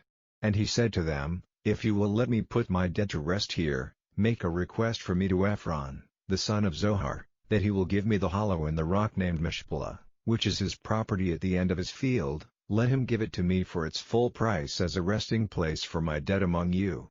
Now Ephron was seated among the children of Heth, and Ephron the Hittite gave Abraham his answer in the hearing of the children of Heth, and of all those who came into his town, saying, "No, my lord, I will give you the field with the hollow in the rock. Before all the children of my people will I give it to you for a resting place for your dead." And Abraham went down on his face before the people of the land. And Abraham said to Ephron, in the hearing of the people of the land, "If only you will give ear to me, I will give you the price of the field. Take it, and let me put my dead to rest there." So Ephron said to Abraham, "My lord, give ear to me, the value of the land is 400 shekels, what is that between me and you? So put your dead to rest there." And Abraham took note of the price fixed by Ephron in the hearing of the children of Heth, and gave him 400 shekels in current money. So Ephron's field at Mishpelah near Mamre, with the hollow in the rock and all the trees in the field and round it, became the property of Abraham before the eyes of the children of Heth and of all who came into the town. Then Abraham put Sarah his wife to rest in the hollow rock in the field of Mishpelah near Mamre, that is, Hebron in the land of Canaan. And the field and the hollow rock were handed over to Abraham as his property by the children of Heth. Chapter 24. Now Abraham was old and far on in years, and the Lord had given him everything in full measure. And Abraham said to his chief servant, the manager of all his property, "Come now, put your hand under my leg, and take an oath by the Lord, the God of heaven and the God of the earth, that you will not get a wife for my son Isaac from the daughters of the Canaanites among whom I am living, but that you will go into my country and to my relations and get a wife there for my son Isaac." And the servant said, "If by chance the woman will not come with me into this land, am I to take your son back again to the land from which you came?" And Abraham said, "Take care that you do not let my son go back to that land. The Lord God of heaven, who took me from my father's house and from the land of my birth, and made an oath to me, saying, 'To your seed I will give this land,' he will send his angel before you and give you a wife for my son in that land. And if the woman will not come with you, then you are free from this oath, only do not take my son back there." And the servant put his hand under Abraham's leg, and gave him his oath about this thing. And the servant took 10 of his master's camels, and all sorts of good things of his master's, and went to Mesopotamia, to the town of Nahor. And he made the camels take their rest outside the town by the water spring in the evening, at the time when the women came to get water. And he said, "O Lord, the God of my master Abraham, let me do well in what I have undertaken this day, and give your mercy to my master Abraham. See, I am waiting here by the water spring, and the daughters of the town are coming out to get water. Now, may the girl to whom I say, 'Let down your vessel and give me a drink,' and who says in answer, 'Here is a drink for you and let me give water to your camels,' may she be the one marked out by you for your servant Isaac, so may I be certain that you have been good to my master Abraham." And even before his words were ended, Rebekah, the daughter of Bethuel, the son of Milcah, who was the wife of Nahor, Abraham's brother, came out with her water vessel on her arm. She was a very beautiful girl, a virgin, who had never been touched by a man, and she went down to the spring to get water in her vessel. And the servant came running to her and said, "Give me a little water from your vessel." And she said, "Take a drink, my lord," and quickly letting down her vessel onto her hand, she gave him a drink. And having done so, she said, "I will get water for your camels till they have had enough." And after putting the water from her vessel into the animals' drinking place, she went quickly back to the spring and got water for all the camels. And the man, looking at her, said nothing, waiting to see if the Lord had given his journey a good outcome. And when the camels had had enough, the man took a gold nose ring, 1/2 shekel in weight, and 2 ornaments for her arms of 10 shekels weight of gold, and said to her, "Whose daughter are you? Is there a room in your father's house for us?" And she said to him, "I am the daughter of Bethuel, the son of Milcah, Nahor's wife." And she said, "We have a great store of dry grass and cattle food, and there is room for you." And with bent head the man gave worship to the Lord, and said, "Praise be to the Lord, the God of my master Abraham, who has given a sign that he is good and true to my master, by guiding me straight to the house of my master's family." So the girl went running and took the news of these things to her mother's house. Now Rebekah had a brother named Laban, and he came out quickly to the man at the water spring. And when he saw the nose ring and the ornaments on his sister's hands, and when she gave him word of what the man had said to her, then he went out to the man who was waiting with the camels by the water spring. And he said to him, "Come in, you on whom is the blessing of the Lord, why are you waiting outside? For I have made the house ready for you, and a place for the camels." Then the man came into the house, and Laban took their cords off the camels and gave them dry grass and food, and he gave to him and the men who were with him water for washing their feet. And meat was put before him, but he said, "I will not take food till I have made my business clear to you." And they said, "Do so." And he said, "I am Abraham's servant. The Lord has given my master every blessing, and he has become great. He has given him flocks and herds and silver and gold, and men servants and women servants and camels and asses. And when Sarah, my master's wife, was old, she gave birth to a son, to whom he has given all he has. And my master made me take an oath, saying, 'Do not get a wife for my son from the daughters of the Canaanites among whom I am living, but go to my father's house and to my relations for a wife for my son.' And I said to my master, 'What if the woman will not come with me?' And he said, 'The Lord, whom I have ever kept before me, will send his angel with you, who will make it possible for you to get a wife for my son from my relations and my father's house, and you will be free from your oath to me when you come to my people, and if they will not give her to you, you will be free from your oath.' And I came today to the water spring, and I said, 'O Lord, the God of my master Abraham, if it is your purpose to give a good outcome to my journey, let it come about that, while I am waiting here by the water spring, if a girl comes to get water and I say to her, "Give me a little water from your vessel," and she says, "Take a drink," and I will get water for your camels. Let her be the woman marked out by the Lord for my master's son." And even while I was saying this to myself, Rebekah came out with her vessel on her arm, and she went down to the spring to get water, and I said to her, "Give me a drink." And straightway she took down her vessel from her arm, and said, "Take a drink, and I will get water for your camels." And questioning her, I said, "Whose daughter are you?" And she said, "The daughter of Bethuel, the son of Nahor, and Milcah his wife." Then I put the ring on her nose and the ornaments on her hands. And with bent head I gave worship and praise to the Lord, the God of my master Abraham, by whom I had been guided in the right way, to get the daughter of my master's brother for his son. And now, say if you will do what is good and right for my master or not, in order that it may be clear to me what I have to do." Then Laban and Bethuel said in answer, "This is the Lord's doing, it is not for us to say yes or no to you. See, here is Rebekah, take her and go, and let her be your master's son's wife, as the Lord has said." And at these words, Abraham's servant went down on his face and gave praise to the Lord. Then he took jewels of silver and jewels of gold and fair robes and gave them to Rebekah, and he gave things of value to her mother and her brother. Then he and the men who were with him had food and drink, and took their rest there that night, and in the morning he got up, and said, "Let me now go back to my master." But her brother and her mother said, "Let the girl be with us a week or 10 days, and then she may go." And he said, "Do not keep me, the Lord has given a good outcome to my journey, let me now go back to my master." And they said, "We will send for the girl, and let her make the decision." And they sent for Rebekah and said to her, "Are you ready to go with this man?" And she said, "I am ready." So they sent their sister Rebekah and her servant with Abraham's servant and his men. And they gave Rebekah their blessing, saying, "O sister, may you be the mother of thousands and 10,000s. And may your seed overcome all those who make war against them." So Rebekah and her servant women went with the man, seated on the camels, and so the servant took Rebekah and went on his way. Now Isaac had come through the wasteland to Beer Lahai Roi, for he was living in the south. And when the evening was near, he went wandering out into the fields, and lifting up his eyes he saw camels coming. And when Rebekah, looking up, saw Isaac, she got down from her camel, and said to the servant, "Who is that man coming to us through the field?" And the servant said, "It is my master." Then she took her veil, covering her face with it.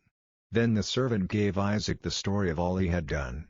And Isaac took Rebekah into his tent and she became his wife, and in his love for her, Isaac was comforted after his father's death. Chapter 25.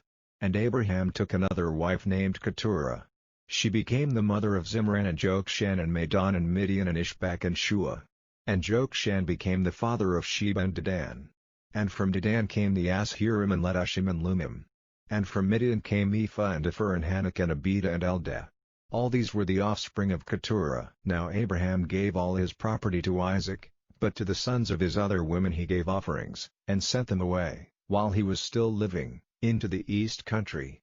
Now the years of Abraham's life were 175. And Abraham came to his death, an old man, full of years, and he was put to rest with his people. And Isaac and Ishmael, his sons, put him to rest in the hollow rock of Machpelah, in the field of Ephron, the son of Zohar the Hittite, near Mamre, the same field which Abraham got from the children of Heth. There Abraham was put to rest with Sarah, his wife. Now after the death of Abraham, the blessing of God was with Isaac, his son. Now these are the generations of Ishmael, the son of Abraham, whose mother was Hagar the Egyptian, the servant of Sarah. These are the names of the sons of Ishmael by their generations. Ishmael's first son was Nebath, then Kedar and Adbeel and Mibsam and Mishma and Duma and Massa, Hadad and Tema, Jeter, Naphish, and Kedemah. These are the sons of Ishmael, and these are their names in their towns and their 10 circles, 12 chiefs with their peoples. And the years of Ishmael's life were 137, and he came to his end, and was put to rest with his people. And their country was from Havilah to Shur, which is east of Egypt. They took their place to the east of all their brothers.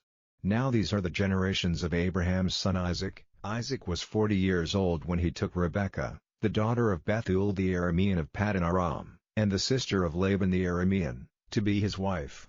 Isaac made prayer to the Lord for his wife because she had no children, and the Lord gave ear to his prayer. and Rebekah became with child. And the children were fighting together inside her, and she said, "If it is to be so, why am I like this?" So she went to put her question to the Lord. And the Lord said to her, "Two nations are in your body, and two peoples will come to birth from you, the one will be stronger than the other, and the older will be the servant of the younger." And when the time came for her to give birth, there were two children in her body. And the first came out red from head to foot like a robe of hair, and they gave him the name of Esau. And after him, his brother came out, gripping Esau's foot, and he was named Jacob. Isaac was 60 years old when she gave birth to them. And the boys came to full growth, and Esau became a man of the open country, an expert bowman, but Jacob was a quiet man, living in tents. Now Isaac's love was for Esau, because Esau's meat was greatly to his taste, but Rebekah had more love for Jacob. And one day Jacob was cooking some soup when Esau came in from the fields in great need of food, and Esau said to Jacob, "Give me a full meal of that red soup, for I am overcome with need for food." For this reason he was named Edom. And Jacob said, "First of all give me your birthright." And Esau said, "Truly, I am at the point of death, what profit is the birthright to me?" And Jacob said, "First of all give me your oath." And he gave him his oath, handing over his birthright to Jacob. Then Jacob gave him bread and soup, and he took food and drink and went away, caring little for his birthright. Chapter 26. Then came a time of great need in the land, like that which had been before in the days of Abraham. And Isaac went to Abimelech, king of the Philistines, at Gerar. And the Lord came to him in a vision and said, "Do not go down to Egypt, keep in the land of which I will give you knowledge, keep in this land, and I will be with you and give you my blessing, for to you and to your seed will I give all these lands, giving effect to the oath which I made to your father Abraham. I will make your seed like the stars of heaven in number, and will give them all these lands, and your seed will be a blessing to all the nations of the earth, because Abraham gave ear to my voice and kept my words, my rules, my orders, and my laws." So Isaac went on living in Gerar, and when he was questioned by the men of the place about his wife, he said, "She is my sister," fearing to say, "She is my wife," for, he said, "The men of the place may put me to death on account of Rebekah, because she is very beautiful." And when he had been there for some time, Abimelech, king of the Philistines, looking through a window, saw Isaac playing with Rebekah his wife. And he said to Isaac, "It is clear that she is your wife, why then did you say, 'She is my sister'?" And Isaac said, "For fear that I might be put to death because of her." Then Abimelech said, "What have you done to us? One of the people might well have had connection with your wife, and the sin would have been ours." And Abimelech gave orders to his people that anyone touching Isaac or his wife was to be put to death. Now Isaac, planting seed in that land, got in the same year fruit 100 times as much, for the blessing of the Lord was on him. And his wealth became very great, increasing more and more, for he had great wealth of flocks and herds and great numbers of servants, so that the Philistines were full of envy. Now all the water holes, which his father's servants had made in the days of Abraham, had been stopped up with earth by the Philistines. And Abimelech said to Isaac, "Go away from us, for you are stronger than we are." So Isaac went away from there, and put up his tents in the valley of Gerar, making his living place there. And he made again the water holes which had been made in the days of Abraham his father, and which had been stopped up by the Philistines, and he gave them the names which his father had given them. Now Isaac's servants made holes in the valley, and came to a spring of flowing water. But the herdmen of Gerar had a fight with Isaac's herdmen, for they said, "The spring is ours," so he gave the spring the name of Esek, because there was a fight about it. Then they made another water hole, and there was a fight about that, so he gave it the name of Sitnah. Then he went away from there, and made another water hole, about which there was no fighting, so he gave it the name of Rehoboth, for he said, "Now the Lord has made room for us, and we will have fruit in this land." And from there he went on to Beersheba. That night the Lord came to him in a vision, and said, "I am the God of your father Abraham, have no fear for I am with you, blessing you, and your seed will be increased because of my servant Abraham." Then he made an altar there, and gave worship to the name of the Lord, and he put up his tents there, and there his servants made a water hole. And Abimelech had come to him from Gerar, with Ahazoth his friend and Phicol, the captain of his army. And Isaac said to them, "Why have you come to me, seeing that in your hate for me you sent me away from you?" And they said, "We saw clearly that the Lord was with you, so we said, 'Let there be an oath between us and you, and let us make an agreement with you, that you will do us no damage, even as we put no hand on you, and did you nothing but good, and sent you away in peace, and now the blessing of the Lord is on you.'" Then he made a feast for them, and they all had food and drink. And early in the morning they took an oath one to the other. Then Isaac sent them away and they went on their way in peace. And that day Isaac's servants came to him and gave him word of the water hole which they had made, and said to him, "We have come to water." And he gave it the name of Sheba. So the name of that town is Beersheba to this day. And when Esau was 40 years old, he took as his wives Judith, the daughter of Beeri the Hittite, and Basemath, the daughter of Elon the Hittite, and Isaac and Rebekah had grief of mind because of them.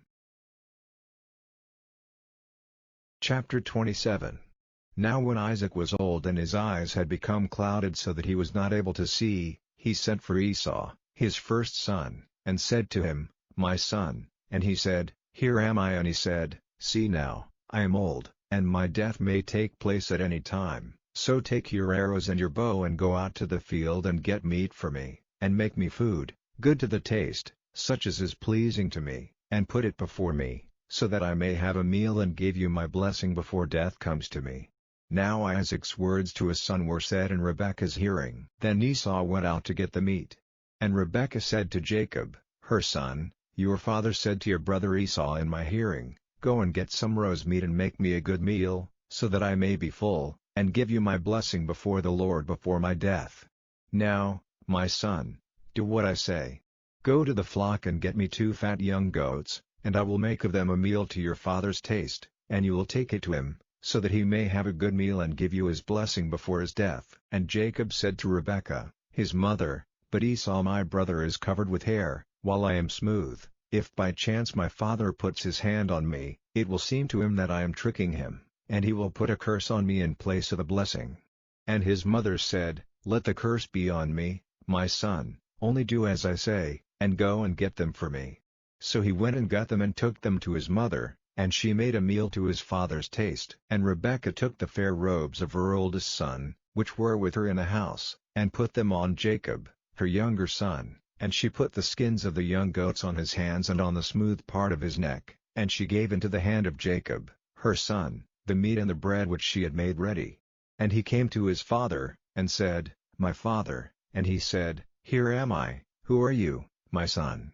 And Jacob said, "I am Esau, your oldest son, I have done as you said, come now, be seated and take of my meat, so that you may give me a blessing." And Isaac said, "How is it that you have got it so quickly, my son?"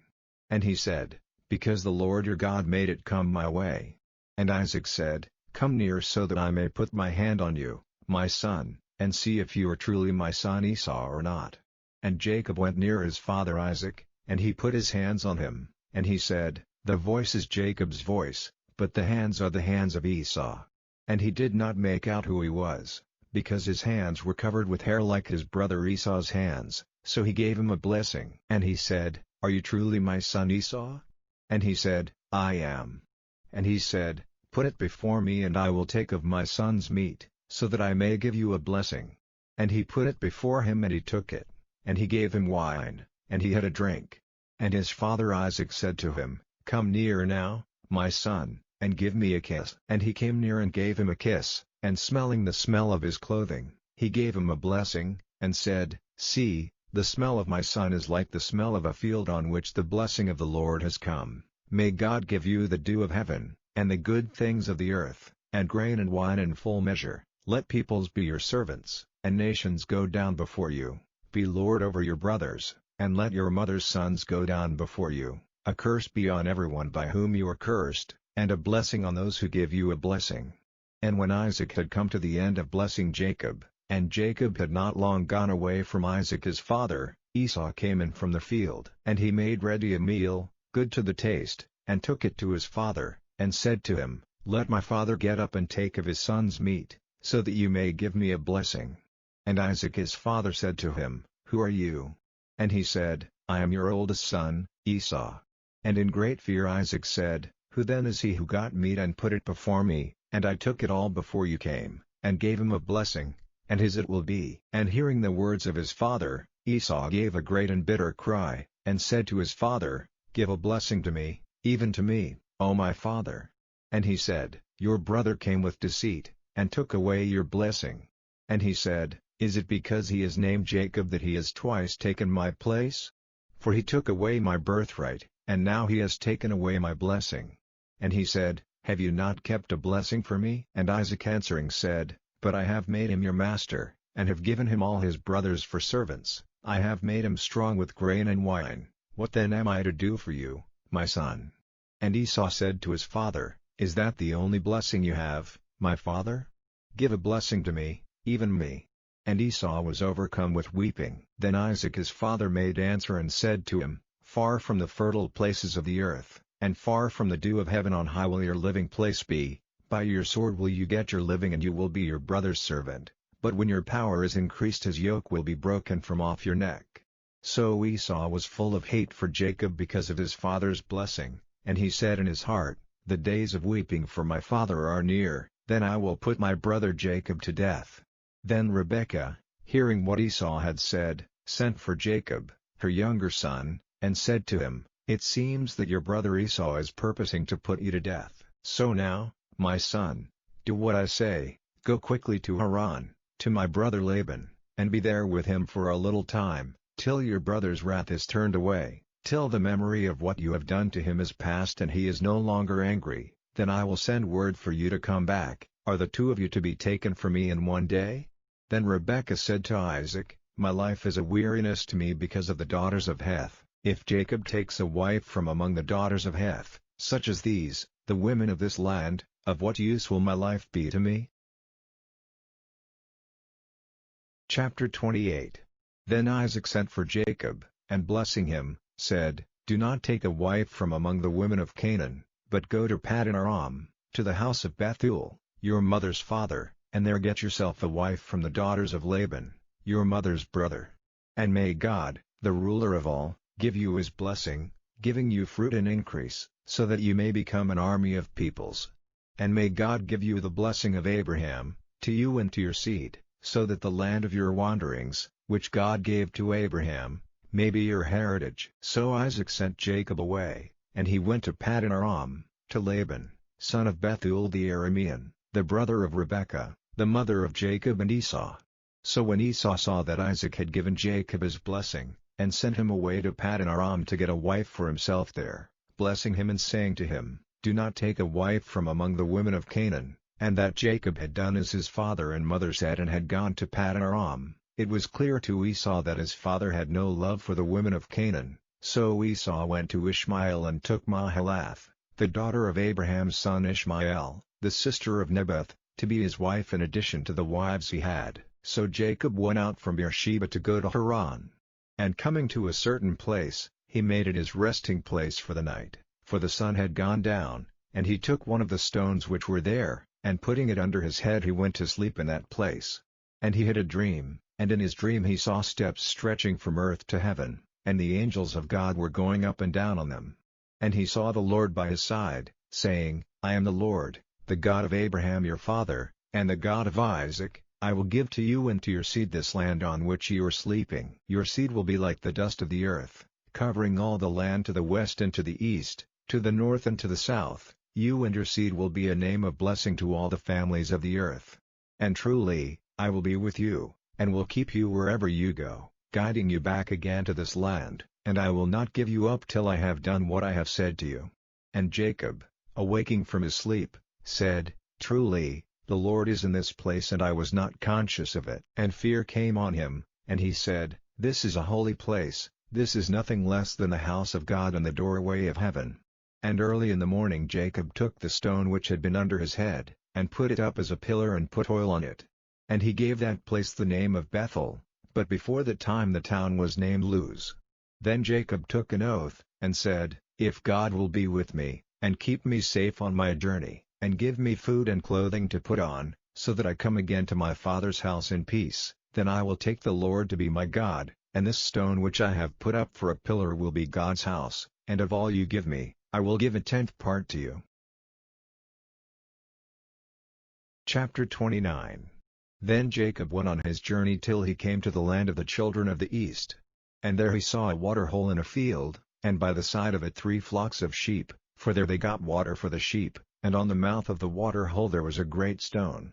And all the flocks would come together there, and when the stone had been rolled away, they would give the sheep water, and put the stone back again in its place on the mouth of the water hole. Then Jacob said to the herdmen, My brothers, where do you come from? And they said, From Haran. And he said to them, Have you any knowledge of Laban, the son of Nahor? And they said, We have. And he said to them, Is he well? And they said, He is well, and here is Rachel his daughter coming with the sheep. Then Jacob said, The sun is still high and it is not time to get the cattle together, get water for the sheep and go and give them their food. And they said, We are not able to do so till all the flocks have come together and the stone has been rolled away from the mouth of the water hole, then we will get water for the sheep. While he was still talking with them, Rachel came with her father's sheep, for she took care of them. Then when Jacob saw Rachel, the daughter of Laban, his mother's brother, coming with Laban's sheep, he came near, and rolling the stone away from the mouth of the hole, he got water for Laban's flock. And weeping for joy, Jacob gave Rachel a kiss. And Rachel, hearing from Jacob that he was her father's relation and that he was the son of Rebekah, went running to give her father news of it. And Laban, hearing news of Jacob, his sister's son, came running, and took Jacob in his arms, and kissing him, made him come into his house. And Jacob gave him news of everything. And Laban said to him, Truly, you are my bone and my flesh. And he kept Jacob with him for the space of a month. Then Laban said to Jacob, Because you are my brother, are you to be my servant for nothing? Say now, what is your payment to be?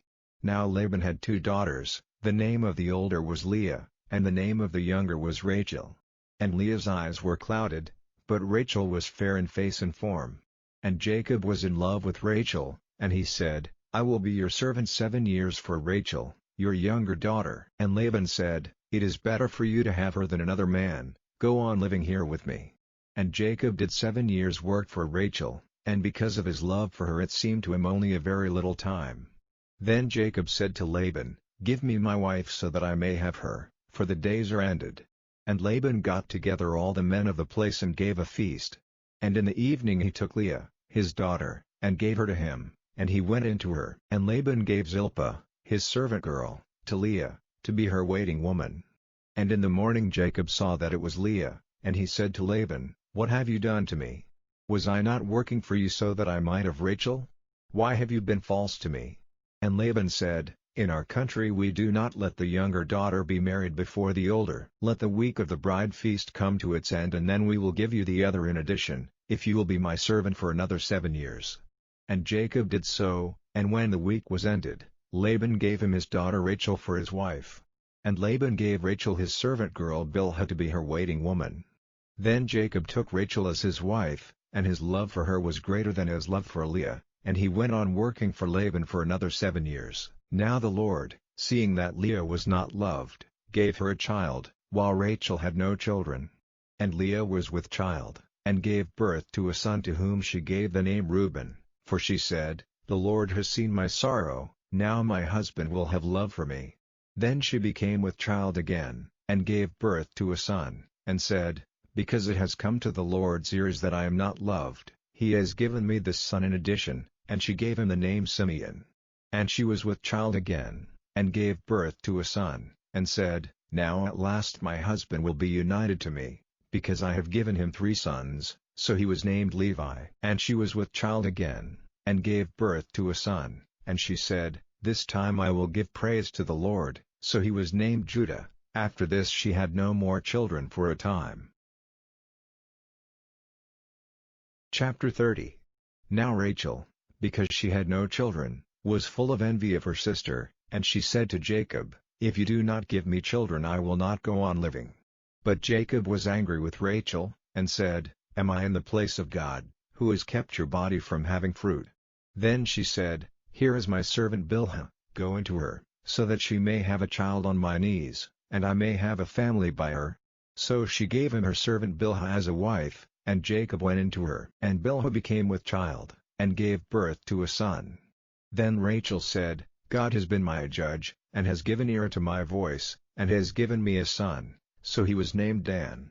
And again Bilhah, Rachel's servant, was with child, and gave birth to a second son. And Rachel said, I have had a great fight with my sister, and I have overcome her, and she gave the child the name Naphtali. When it was clear to Leah that she would have no more children for a time, she gave Zilpah, her servant, to Jacob as a wife. And Zilpah, Leah's servant, gave birth to a son.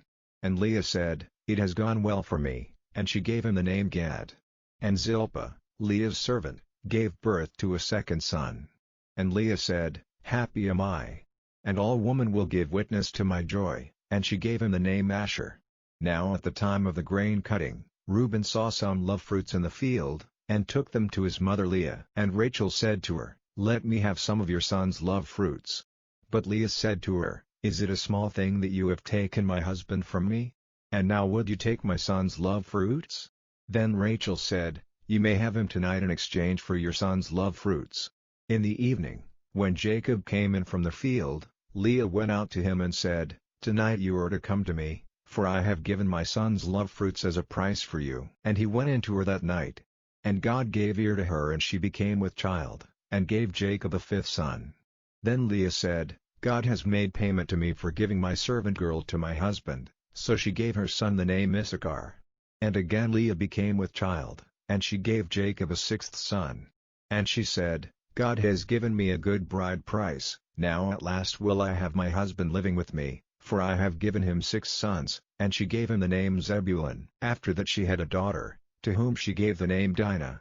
Then God gave thought to Rachel, and hearing her prayer he made her fertile. And she was with child, and gave birth to a son, and she said, God has taken away my shame. And she gave him the name Joseph, saying, May the Lord give me another son. Now after the birth of Joseph, Jacob said to Laban, Let me go away to my place in my country. Give me my wives and my children, for whom I have been your servant, and let me go, for you have knowledge of all the work I have done for you. And Laban said, If you will let me say so, do not go away, for I have seen by the signs that the Lord has been good to me because of you. Say then what your payment is to be, and I will give it. Then Jacob said, You have seen what I have done for you, and how your cattle have done well under my care. For before I came you had little, and it has been greatly increased, and the Lord has given you a blessing in everything I have done. But when am I to do something for my family? And Laban said, What am I to give you? And Jacob said, Do not give me anything, but I will again take up the care of your flock if you will only do this for me. Let me go through all your flock today, taking out from among them all the sheep which are marked or colored or black, and all the marked or colored goats. These will be my payment. And so you will be able to put my honor to the test in time to come. If you see among my flocks any goats which are not marked or colored, or any sheep which is not black, you may take me for a thief. And Laban said, Let it be as you say.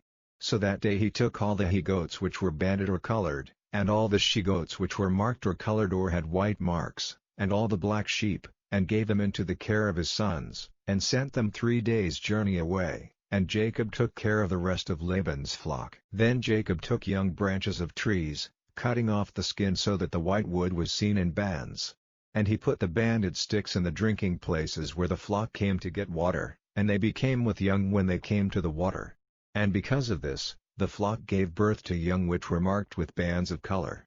These lambs Jacob kept separate, and he put his flock in a place by themselves and not with Laban's flock. And whenever the stronger ones of the flock became with young, Jacob put the sticks in front of them in the drinking places, so that they might become with young when they saw the sticks.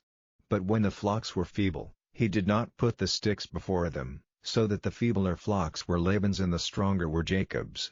So Jacob's wealth was greatly increased, he had great flocks and women servants and men servants and camels and asses. Chapter 31. Now it came to the ears of Jacob that Laban's sons were saying, Jacob has taken away all our father's property, and in this way he has got all this wealth. And Jacob saw that Laban's feeling for him was no longer what it had been before. Then the Lord said to Jacob, Go back to the land of your fathers, and to your relations, and I will be with you. And Jacob sent for Rachel and Leah to come to him in the field among his flock, and he said to them, It is clear to me that your father's feeling is no longer what it was to me, But the God of my father has been with me, and you have seen how I have done all in my power for your father, but your father has not kept faith with me, and 10 times he has made changes in my payment, but God has kept him from doing me damage. If he said, 'All those in the flock which have marks are to be yours,' then all the flock gave birth to marked young, and if he said, 'All the banded ones are to be yours,' then all the flock had banded young. So God has taken away your father's cattle and has given them to me. And at the time when the flock were with young, I saw in a dream that all the he-goats which were joined with the she-goats were banded and marked and colored. And in my dream the angel of the Lord said to me, 'Jacob,' and I said, 'Here am I,' and he said, 'See how all the he-goats are banded and marked and colored, for I have seen what Laban has done to you. I am the God of Bethel, where you put oil on the pillar and took an oath to me. Now then, come out of this land and go back to the country of your birth.' Then Rachel and Leah said to him in answer, 'What part or heritage is there for us in our father's house? Are we not as people from a strange country to him? For he took a price for us, and now it is all used up. For the wealth which God has taken from him is ours and our children's, so now, whatever God has said to you, do.' Then Jacob put his wives and his sons on camels, and sending on before him all his cattle and his property which he had got together in Paddan Aram, he made ready to go to Isaac his father in the land of Canaan. Now Laban had gone to see to the cutting of the wool of his sheep, so Rachel secretly took the images of the gods of her father's house. And Jacob went away secretly, without giving news of his flight to Laban the Aramean. So he went away with all he had, and went across the river in the direction of the hill country of Gilead. And on the 3rd day Laban had news of Jacob's flight, and taking the men of his family with him, he went after him for 7 days and overtook him in the hill country of Gilead. Then God came to Laban in a dream by night, and said to him, 'Take care that you say nothing good or bad to Jacob.' Now when Laban overtook him, Jacob had put up his tent in the hill country, and Laban and his brothers put up their tents in the hill country of Gilead. And Laban said to Jacob, 'Why did you go away secretly, taking my daughters away like prisoners of war? Why did you make a secret of your flight, not giving me word of it, so that I might have sent you away with joy and songs, with melody and music? You did not even let me give a kiss to my sons and my daughters. This was a foolish thing to do. It is in my power to do you damage, but the God of your father came to me this night, saying, Take care that you say nothing good or bad to Jacob. And now, it seems, you are going because your heart's desire is for your father's house, but why have you taken my gods?' And Jacob, in answer, said to Laban, 'My fear was that you might take your daughters from me by force. As for your gods, if any one of us has them, let him be put to death. Make search before us all for what is yours, and take it.' For Jacob had no knowledge that Rachel had taken them. So Laban went into Jacob's tent and into Leah's tent, and into the tents of the 2 servant women, but they were not there, and he came out of Leah's tent and went into Rachel's. Now Rachel had taken the images, and had put them in a camel's basket, and was seated on them. And Laban, searching through all the tent, did not come across them. And she said to her father, 'Let not my lord be angry because I do not get up before you, for I am in the common condition of women.' And with all his searching, he did not come across the images. Then Jacob was angry with Laban, and said, 'What crime or sin have I done that you have come after me with such passion? Now that you have made search through all my goods, what have you seen which is yours? Make it clear now before my people and your people, so that they may be judges between us. These 20 years I have been with you, your sheep and your goats have had young without loss, not one of your he-goats have I taken for food. Anything which was wounded by beasts I did not take to you, but myself made up for the loss of it. You made me responsible for whatever was taken by thieves, by day or by night. This was my condition, wasted by heat in the day and by the bitter cold at night, and sleep went from my eyes. These 20 years I have been in your house, I was your servant for 14 years because of your daughters, and for 6 years I kept your flock, and 10 times was my payment changed. If the God of my father, the God of Abraham and the fear of Isaac, had not been with me, you would have sent me away with nothing in my hands. But God has seen my troubles and the work of my hands, and this night he kept you back.' Then Laban, answering, said, 'These women are my daughters and these children my children, the flocks and all you see are mine. What now may I do for my daughters and for their children? Come, let us make an agreement, you and I, and let it be for a witness between us." Then Jacob took a stone and put it up as a pillar. And Jacob said to his people, "Get stones together," and they did so, and they had a meal there by the stones.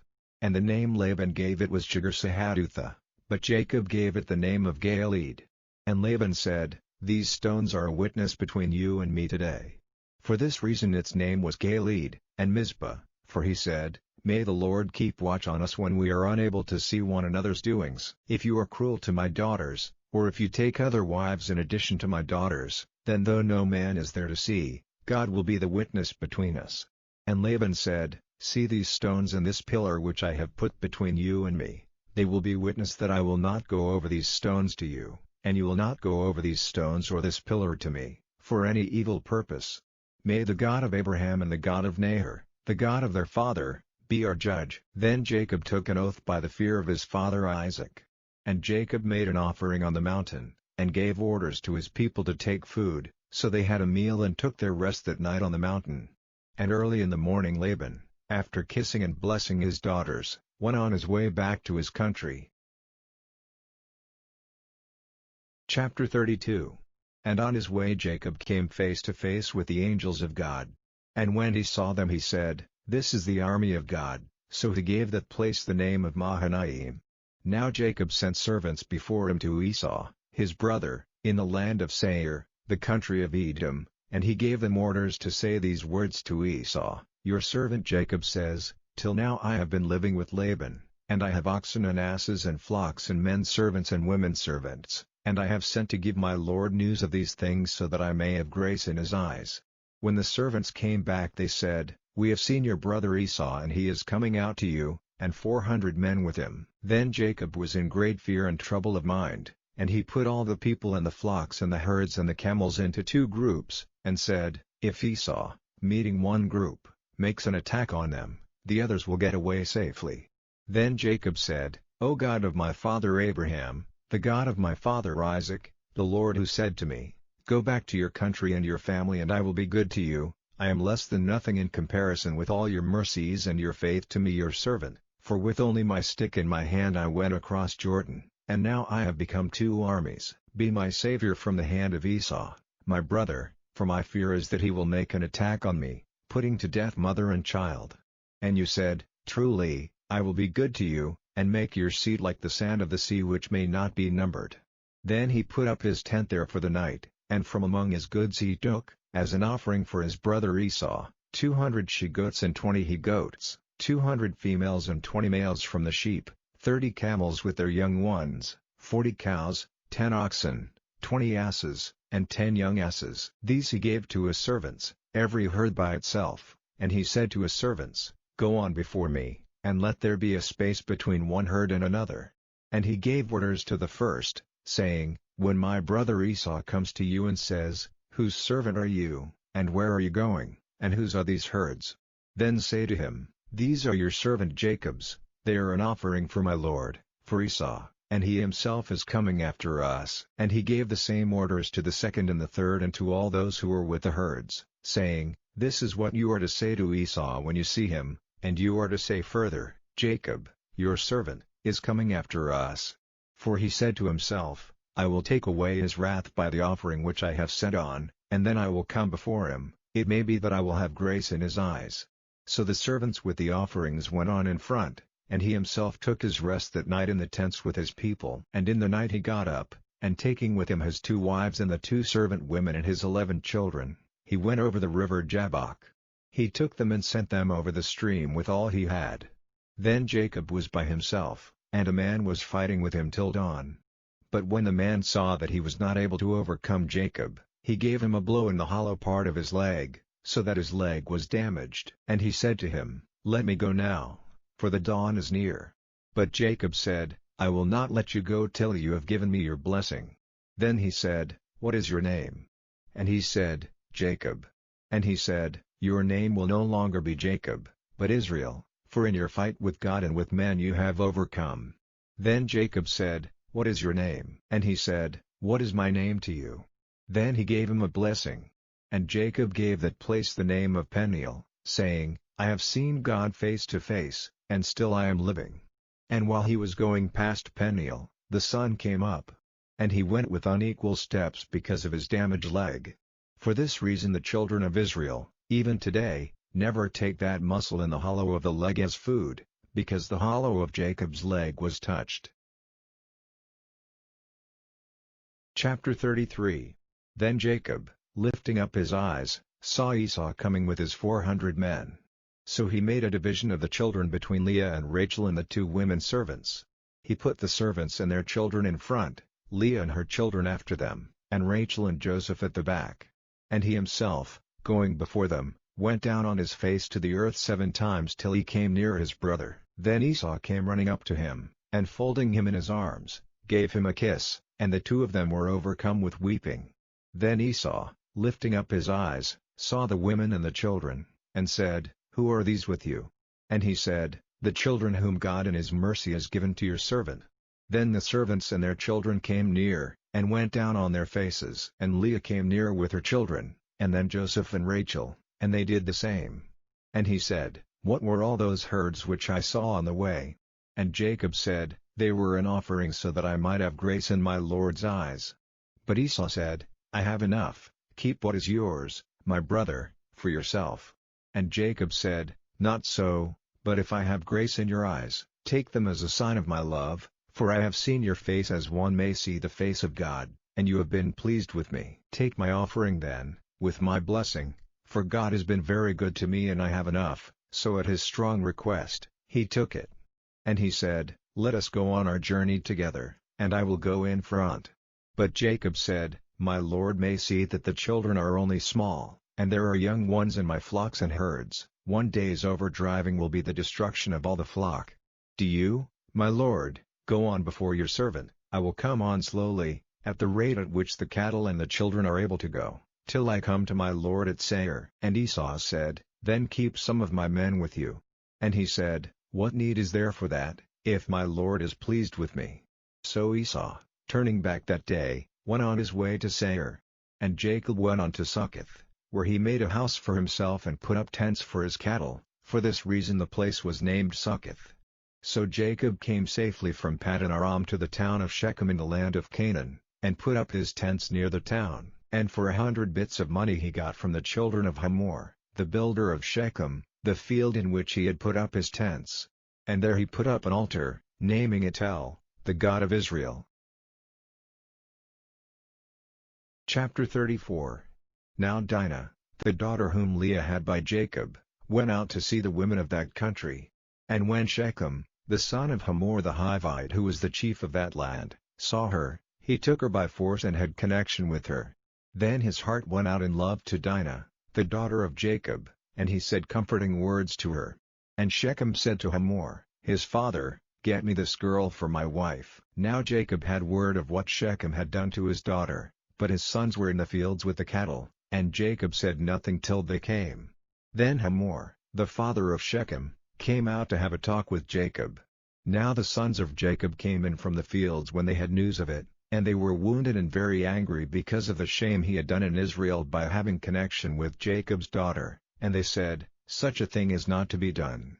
But Hamor said to them, Shechem, my son, is full of desire for your daughter. Will you then give her to him for a wife, and let our 2 peoples be joined together? Give your daughters to us, and take our daughters for yourselves.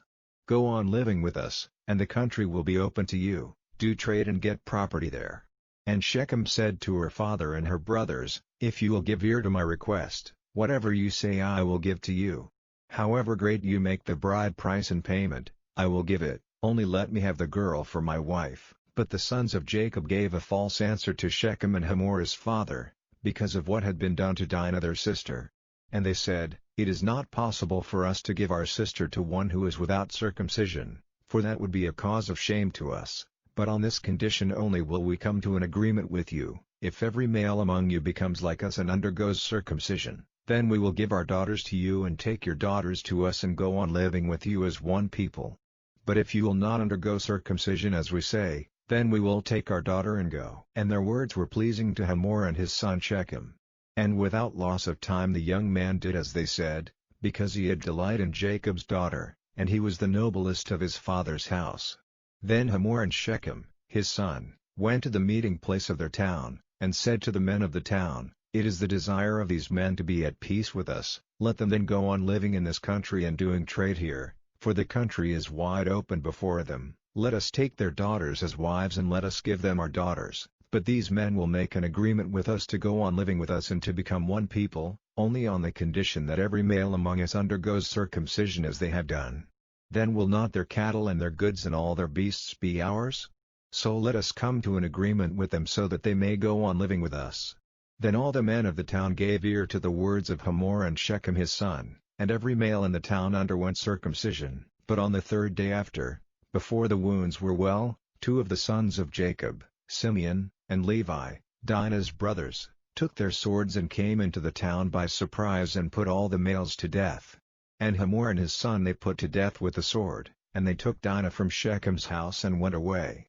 And the sons of Jacob came on them when they were wounded and made waste the town because of what had been done to their sister. They took their flocks and their herds and their asses and everything in their town and in their fields, and all their wealth and all their little ones and their wives, everything in their houses they took and made them waste. And Jacob said to Simeon and Levi, "You have made trouble for me and given me a bad name among the people of this country, among the Canaanites and the Perizzites, and because we are small in number they will come together against me and make war on me, and it will be the end of me and all my people." But they said, "Were we to let him make use of our sister as a loose woman?" Chapter 35. And God said to Jacob, "Go up now to Bethel and make your living place there, and put up an altar there to the God who came to you when you were in flight from your brother Esau." Then Jacob said to all his people, "Put away the strange gods which are among you, and make yourselves clean, and put on a change of clothing, and let us go up to Bethel, and there I will make an altar to God, who gave me an answer in the day of my trouble, and was with me wherever I went." Then they gave to Jacob all the strange gods which they had, and the rings which were in their ears, and Jacob put them away under the holy tree at Shechem. So they went on their journey, and the fear of God was on the towns round about, so that they made no attack on the sons of Jacob.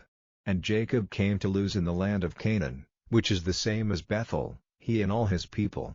And there he made an altar, naming the place El Bethel, because it was there he had the vision of God when he was in flight from his brother. And Deborah, the servant who had taken care of Rebekah from her birth, came to her end, and was put to rest near Bethel, under the holy tree, and they gave it the name of Allon-Bacuth. Now when Jacob was on his way from Paddan Aram, God came to him again and, blessing him, said, "Jacob is your name, but it will be so no longer, from now your name will be Israel." So he was named Israel. And God said to him, "I am God, the ruler of all, be fertile, and have increase. A nation, truly a group of nations, will come from you, and kings will be your offspring, and the land which I gave to Abraham and Isaac, I will give to you, and to your seed after you I will give the land." Then God went up from him in the place where he had been talking with him, and Jacob put up a pillar in the place where he had been talking with God, and put a drink offering on it, and oil. And he gave to the place where God had been talking with him, the name of Bethel.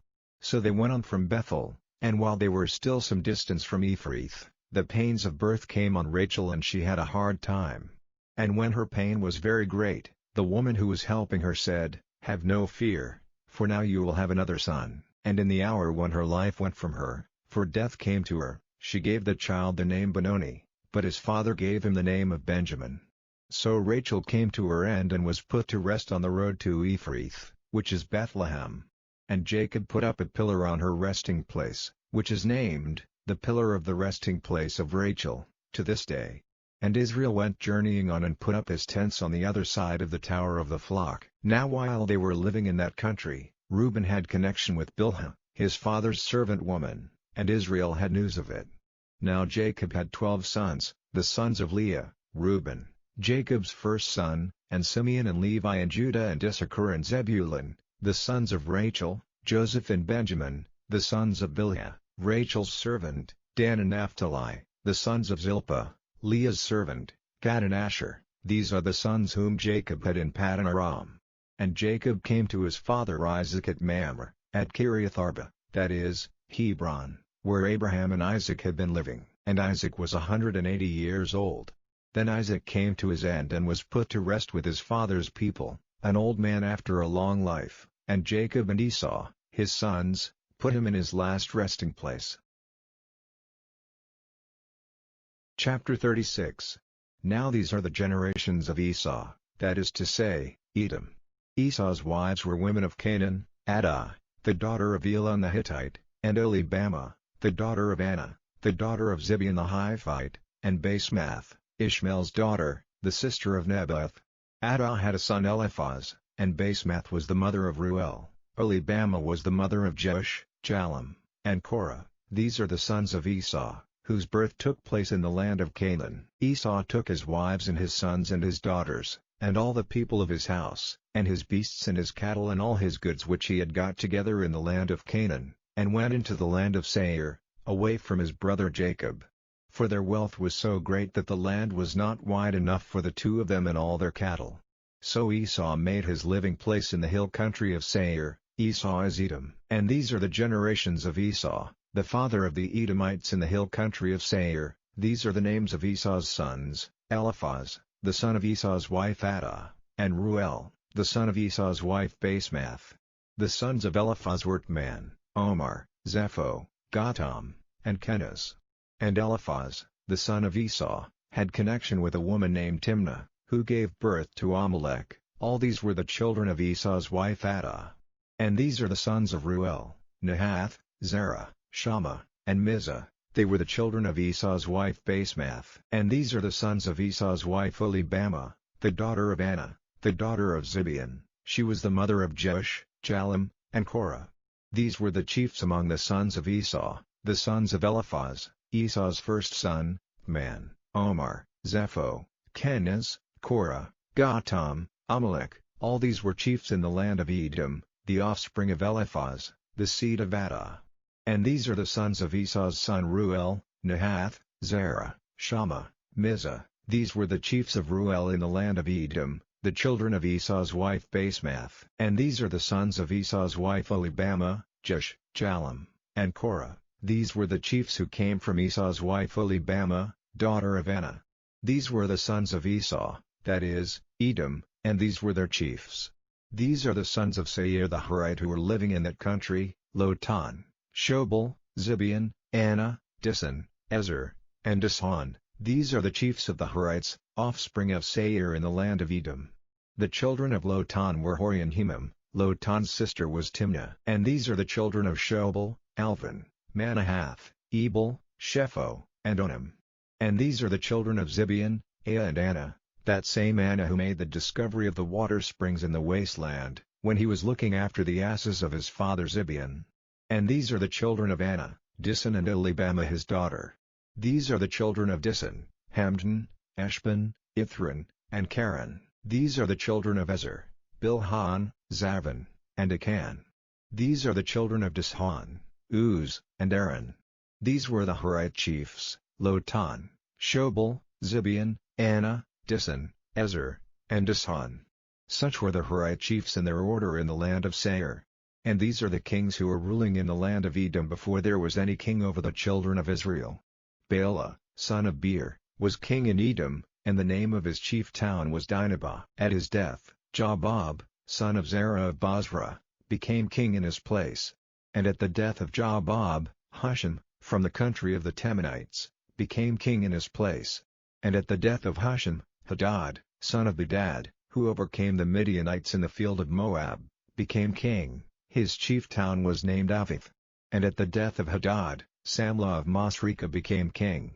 And at the death of Samlah, Shaul of Rehoboth by the river became king in his place. And at the death of Shaul, Baal-Hanan, son of Achbor, became king. And at the death of Baal-Hanan, Hadar became king in his place. His chief town was named Pau, and his wife's name was Mehetabel. She was the daughter of Matred, the daughter of Mizab. These are the names of the chiefs of Esau in the order of their families and their places: Timnah, Alvah, Jetheth, Oholibamah, Elah, Penion, Kenaz, Teman, Mibzar, Magdiel, Iram. These are the Edomite chiefs, in their places and their heritage. This is Esau, the father of the Edomites. Chapter 37.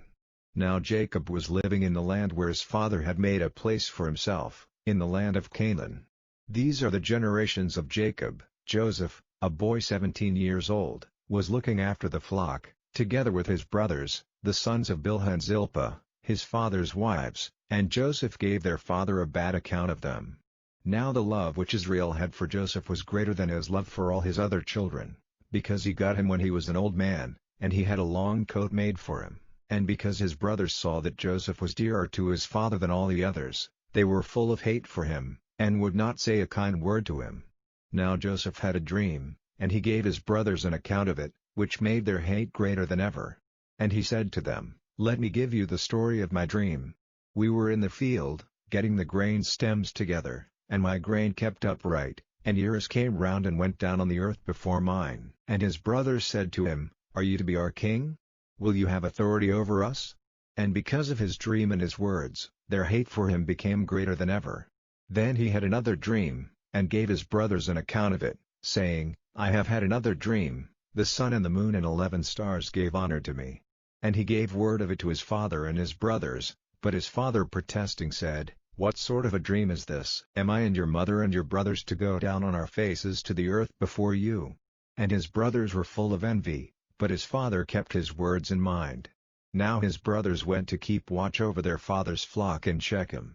And Israel said to Joseph, "Are not your brothers with the flock in Shechem? Come, I will send you to them." And he said to him, "Here am I." And he said to him, "Go now, and see if your brothers are well and how the flock is, then come back and give me word."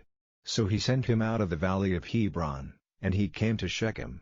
And a man saw him wandering in the country, and said to him, "What are you looking for?" And he said, "I am looking for my brothers, please give me word of where they are keeping their flock." And the man said, "They have gone away from here, for they said in my hearing, 'Let us go to Dothan.'" So Joseph went after them and came up with them at Dothan. But they saw him when he was a long way off, and before he came near them they made a secret design against him to put him to death, saying to one another, "See, here comes this dreamer. Let us now put him to death and put his body into one of these holes, and we will say, 'An evil beast has put him to death,' then we will see what becomes of his dreams." But Reuben, hearing these words, got him out of their hands, saying, "Let us not take his life. Do not put him to a violent death, but let him be placed in one of the holes." This he said to keep him safe from their hands, with the purpose of taking him back to his father again. So when Joseph came to his brothers, they took off his long coat which he had on, and they took him and put him in the hole. Now the hole had no water in it. Then seating themselves, they took their meal, and looking up, they saw a traveling band of Ishmaelites, coming from Gilead on their way to Egypt, with spices and perfumes on their camels. And Judah said to his brothers, "What profit is there in putting our brother to death and covering up his blood? Let us give him to these Ishmaelites for a price, and let us not put violent hands on him, for he is our brother, our flesh." And his brothers gave ear to him. And some traders from Midian went by, so pulling Joseph up out of the hole, they gave him to the Ishmaelites for 20 bits of silver, and they took him to Egypt. Now when Reuben came back to the hole, Joseph was not there, and giving signs of grief, he went back to his brothers, and said, "The child is gone, what am I to do?"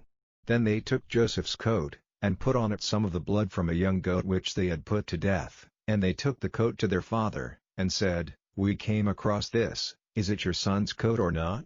And he saw that it was, and said, "It is my son's coat, an evil beast has put him to death, without doubt Joseph has come to a cruel end." Then Jacob, giving signs of grief, put on haircloth, and went on weeping for his son day after day.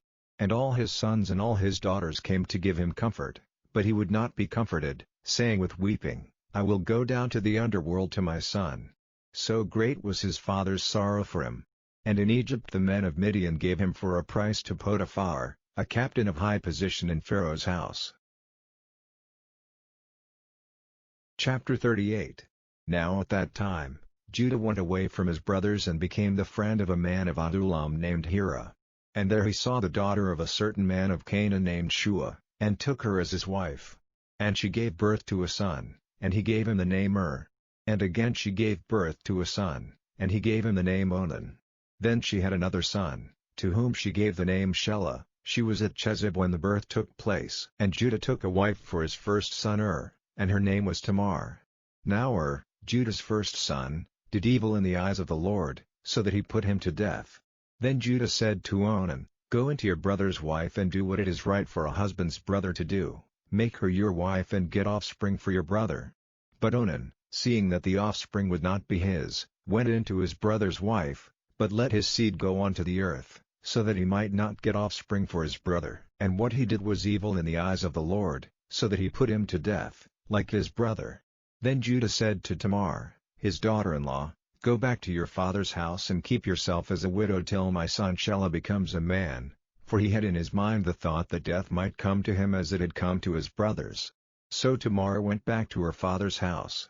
And after a time, Bathshua, Judah's wife, came to her end, and after Judah was comforted for her loss, he went to Timnah, where they were cutting the wool of his sheep, and his friend Hira of Adullam went with him. And when Tamar had news that her father-in-law was going up to Timnah to the wool cutting, she took off her widow's clothing, and covering herself with her veil, she took her seat near Enaim on the road to Timnah, for she saw that Shelah was now a man, but she had not been made his wife. When Judah saw her he took her to be a loose woman of the town, because her face was covered. And turning to her by the roadside, he said to her, Let me come in to you, for he had no idea that she was his daughter-in-law. And she said, What will you give me as my price? And he said, I will give you a young goat from the flock. And she said, What will you give me as a sign till you send it? And he said, What would you have? And she said, Your ring and its cord and the stick in your hand. So he gave them to her and went into her, and she became with child by him. Then she got up and went away and took off her veil and put on her widow's clothing. Then Judah sent his friend Hira with the young goat, to get back the things which he had given as a sign to the woman, but she was not there. And he put questions to the men of the place, saying, Where is the loose woman who was in Enaim by the wayside? And they said, There was no such woman there. So he went back to Judah, and said, I have not seen her, and the men of the place say that there is no such woman there. And Judah said, Let her keep the things, so that we may not be shamed. I sent the young goat, but you did not see the woman. Now about 3 months after this, word came to Judah that Tamar, his daughter-in-law, had been acting like a loose woman and was with child. And Judah said, Take her out and let her be burned. And while she was being taken out, she sent word to her father-in-law, saying, The man whose property these things are, is the father of my child. See then, whose are this ring and this cord and this stick? Then Judah said openly that they were his, and said, She is more upright than I am, for I did not give her to Shelah my son. And he had no more connection with her. And when the time came for her to give birth, it was clear that there were 2 children in her body. And while she was in the act of giving birth, one of them put out his hand, and the woman who was with her put a red thread round his hand, saying, This one came out first. But then he took his hand back again. And his brother came first to birth, and the woman said, What an opening you have made for yourself. So he was named Perez. And then his brother came out, with the red thread round his hand, and he was named Zerah. Chapter 39.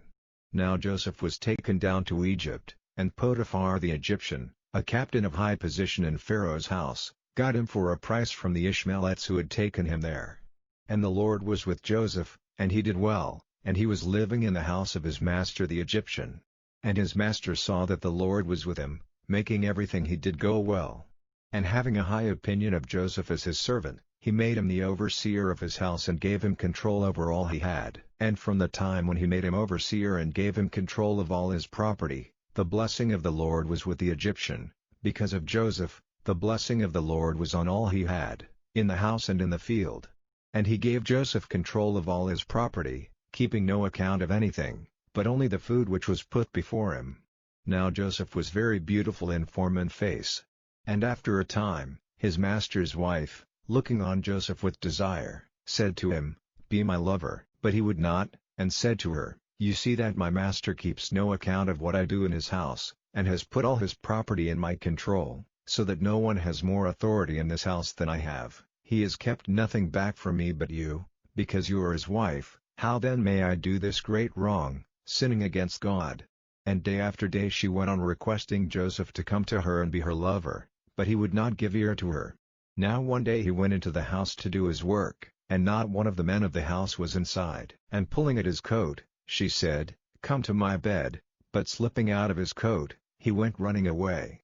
And when she saw that he had got away, letting her keep his coat, she sent for the men of her house and said to them, "See, he has let a Hebrew come here and make sport of us." He came to my bed, and I gave a loud cry, and hearing it he went running out without his coat. And she kept his coat by her, till his master came back. Then she gave him the same story, saying, "The Hebrew servant whom you have taken into our house came in to make sport of me, and when I gave a loud cry he went running out without his coat." And hearing his wife's account of what his servant had done, he became very angry. And Joseph's master took him and put him in prison, in the place where the king's prisoners were kept in chains, and he was there in the prison house.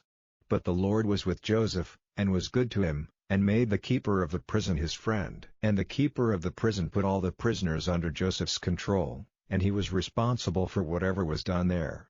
And the keeper of the prison gave no attention to anything which was under his care, because the Lord was with him, and the Lord made everything he did go well.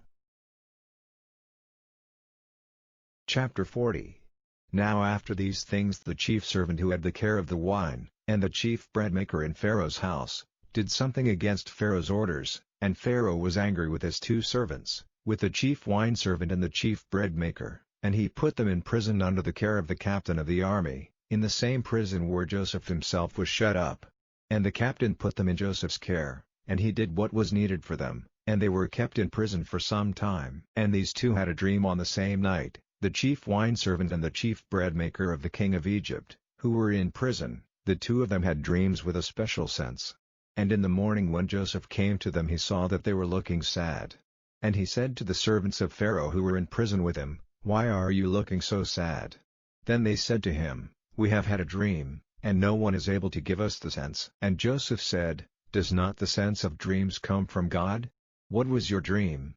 Then the chief wine servant gave Joseph an account of his dream, and said, "In my dream I saw a vine before me, and on the vine were 3 branches, and it seemed as if it put out buds and flowers, and from them came grapes ready for cutting. And Pharaoh's cup was in my hand, and I took the grapes and crushing them into Pharaoh's cup, gave the cup into Pharaoh's hand." Then Joseph said, "This is the sense of your dream, the 3 branches are 3 days, after 3 days Pharaoh will give you honor, and put you back into your place, and you will give him his cup as you did before, when you were his wine servant. But keep me in mind when things go well for you, and be good to me and say a good word for me to Pharaoh and get me out of this prison, for truly I was taken by force from the land of the Hebrews, and I have done nothing for which I might be put in prison." Now when the chief breadmaker saw that the first dream had a good sense, he said to Joseph, "I had a dream, and in my dream there were 3 baskets of white bread on my head, and in the top basket were all sorts of cooked meats for Pharaoh, and the birds were taking them out of the baskets on my head." Then Joseph said, "This is the sense of your dream, the 3 baskets are 3 days, after 3 days Pharaoh will take you out of prison, hanging you on a tree, so that your flesh will be food for birds." Now the 3rd day was Pharaoh's birthday, and he gave a feast for all his servants, and he gave honor to the chief wine servant and the chief breadmaker among the others. And he put the chief wine servant back in his old place, and he gave the cup into Pharaoh's hand. But the chief breadmaker was put to death by hanging, as Joseph had said. But the wine servant did not keep Joseph in mind or give a thought to him. Chapter 41. Now after 2 years had gone by, Pharaoh had a dream, and in his dream he was by the side of the Nile, and out of the Nile came 7 cows, good-looking and fat, and their food was the river grass. And after them 7 other cows came out of the Nile, poor-looking and thin, and they were by the side of the other cows. And the 7 thin cows made a meal of the 7 fat cows. Then Pharaoh came out of his sleep, but he went to sleep again and had a second dream, in which he saw 7 heads of grain, full and good, all on one stem. And after them came up 7 other heads, thin and wasted by the east wind. And the 7 thin heads made a meal of the good heads. And when Pharaoh was awake he saw it was a dream. And in the morning his spirit was troubled, and he sent for all the wise men of Egypt and all the holy men, and put his dream before them, but no one was able to give him the sense of it. Then the chief wine servant said to Pharaoh, "The memory of my sin comes back to me now." Pharaoh had been angry with his servants, and had put me in prison in the house of the captain of the army, together with the chief breadmaker, and we had a dream on the same night, the 2 of us, and the dreams had a special sense. And there was with us a young Hebrew, the captain's servant, and when we put our dreams before him, he gave us the sense of them. And it came about as he said, I was put back in my place, and the bread maker was put to death by hanging. Then Pharaoh sent for Joseph, and they took him quickly out of prison, and when his hair had been cut and his dress changed, he came before Pharaoh. And Pharaoh said to Joseph, I have had a dream, and no one is able to give me the sense of it. Now it has come to my ears that you are able to give the sense of a dream when it is put before you. Then Joseph said, Without God there will be no answer of peace for Pharaoh. Then Pharaoh said, In my dream I was by the side of the Nile, and out of the Nile came 7 cows, fat and good-looking, and their food was the river grass. Then after them came 7 other cows, very thin and poor-looking, worse than any I ever saw in the land of Egypt, and the thin cows made a meal of the 7 fat cows who came up first, and even with the fat cows inside them they seemed as bad as before. And so I came out of my sleep, and again in a dream I saw 7 heads of grain, full and good, coming up on one stem, and then I saw 7 other heads, dry, thin, and wasted by the east wind, coming up after them, and the 7 thin heads made a meal of the 7 good heads, and I put this dream before the wise men, but not one of them was able to give me the sense of it. Then Joseph said, These 2 dreams have the same sense. God has made clear to Pharaoh what he is about to do. The 7 fat cows are 7 years, and the 7 good heads of grain are 7 years, the 2 have the same sense. The 7 thin and poor-looking cows who came up after them are 7 years, and the 7 heads of grain, dry and wasted by the east wind, are 7 years when there will be no food. As I said to Pharaoh before, God has made clear to him what he is about to do. 7 years are coming in which there will be great wealth of grain in Egypt, and after that will come 7 years when there will not be enough food, and the memory of the good years will go from men's minds, and the land will be made waste by the bad years, and men will have no memory of the good time because of the need which will come after, for it will be very bitter. And this dream came to Pharaoh twice, because this thing is certain, and God will quickly make it come about. And now let Pharaoh make search for a man of wisdom and good sense, and put him in authority over the land of Egypt. Let Pharaoh do this, and let him put overseers over the land of Egypt to put in store a 5th part of the produce of the land in the good years. And let them get together all the food in those good years and make a store of grain under Pharaoh's control for the use of the towns, and let them keep it. And let that food be kept in store for the land till the 7 bad years which are to come in Egypt, so that the land may not come to destruction through need of food. And this seemed good to Pharaoh and to all his servants. Then Pharaoh said to his servants, Where may we get such a man as this, a man in whom is the Spirit of God? And Pharaoh said to Joseph, Seeing that God has made all this clear to you, there is no other man of such wisdom and good sense as you. You, then, are to be over my house, and all my people will be ruled by your word, only as king will I be greater than you. And Pharaoh said to Joseph, See, I have put you over all the land of Egypt. Then Pharaoh took off his ring from his hand and put it on Joseph's hand, and he had him clothed with the best linen, and put a chain of gold round his neck, and he made him take his seat in the second of his carriages, and they went before him crying, Make way. So he made him ruler over all the land of Egypt.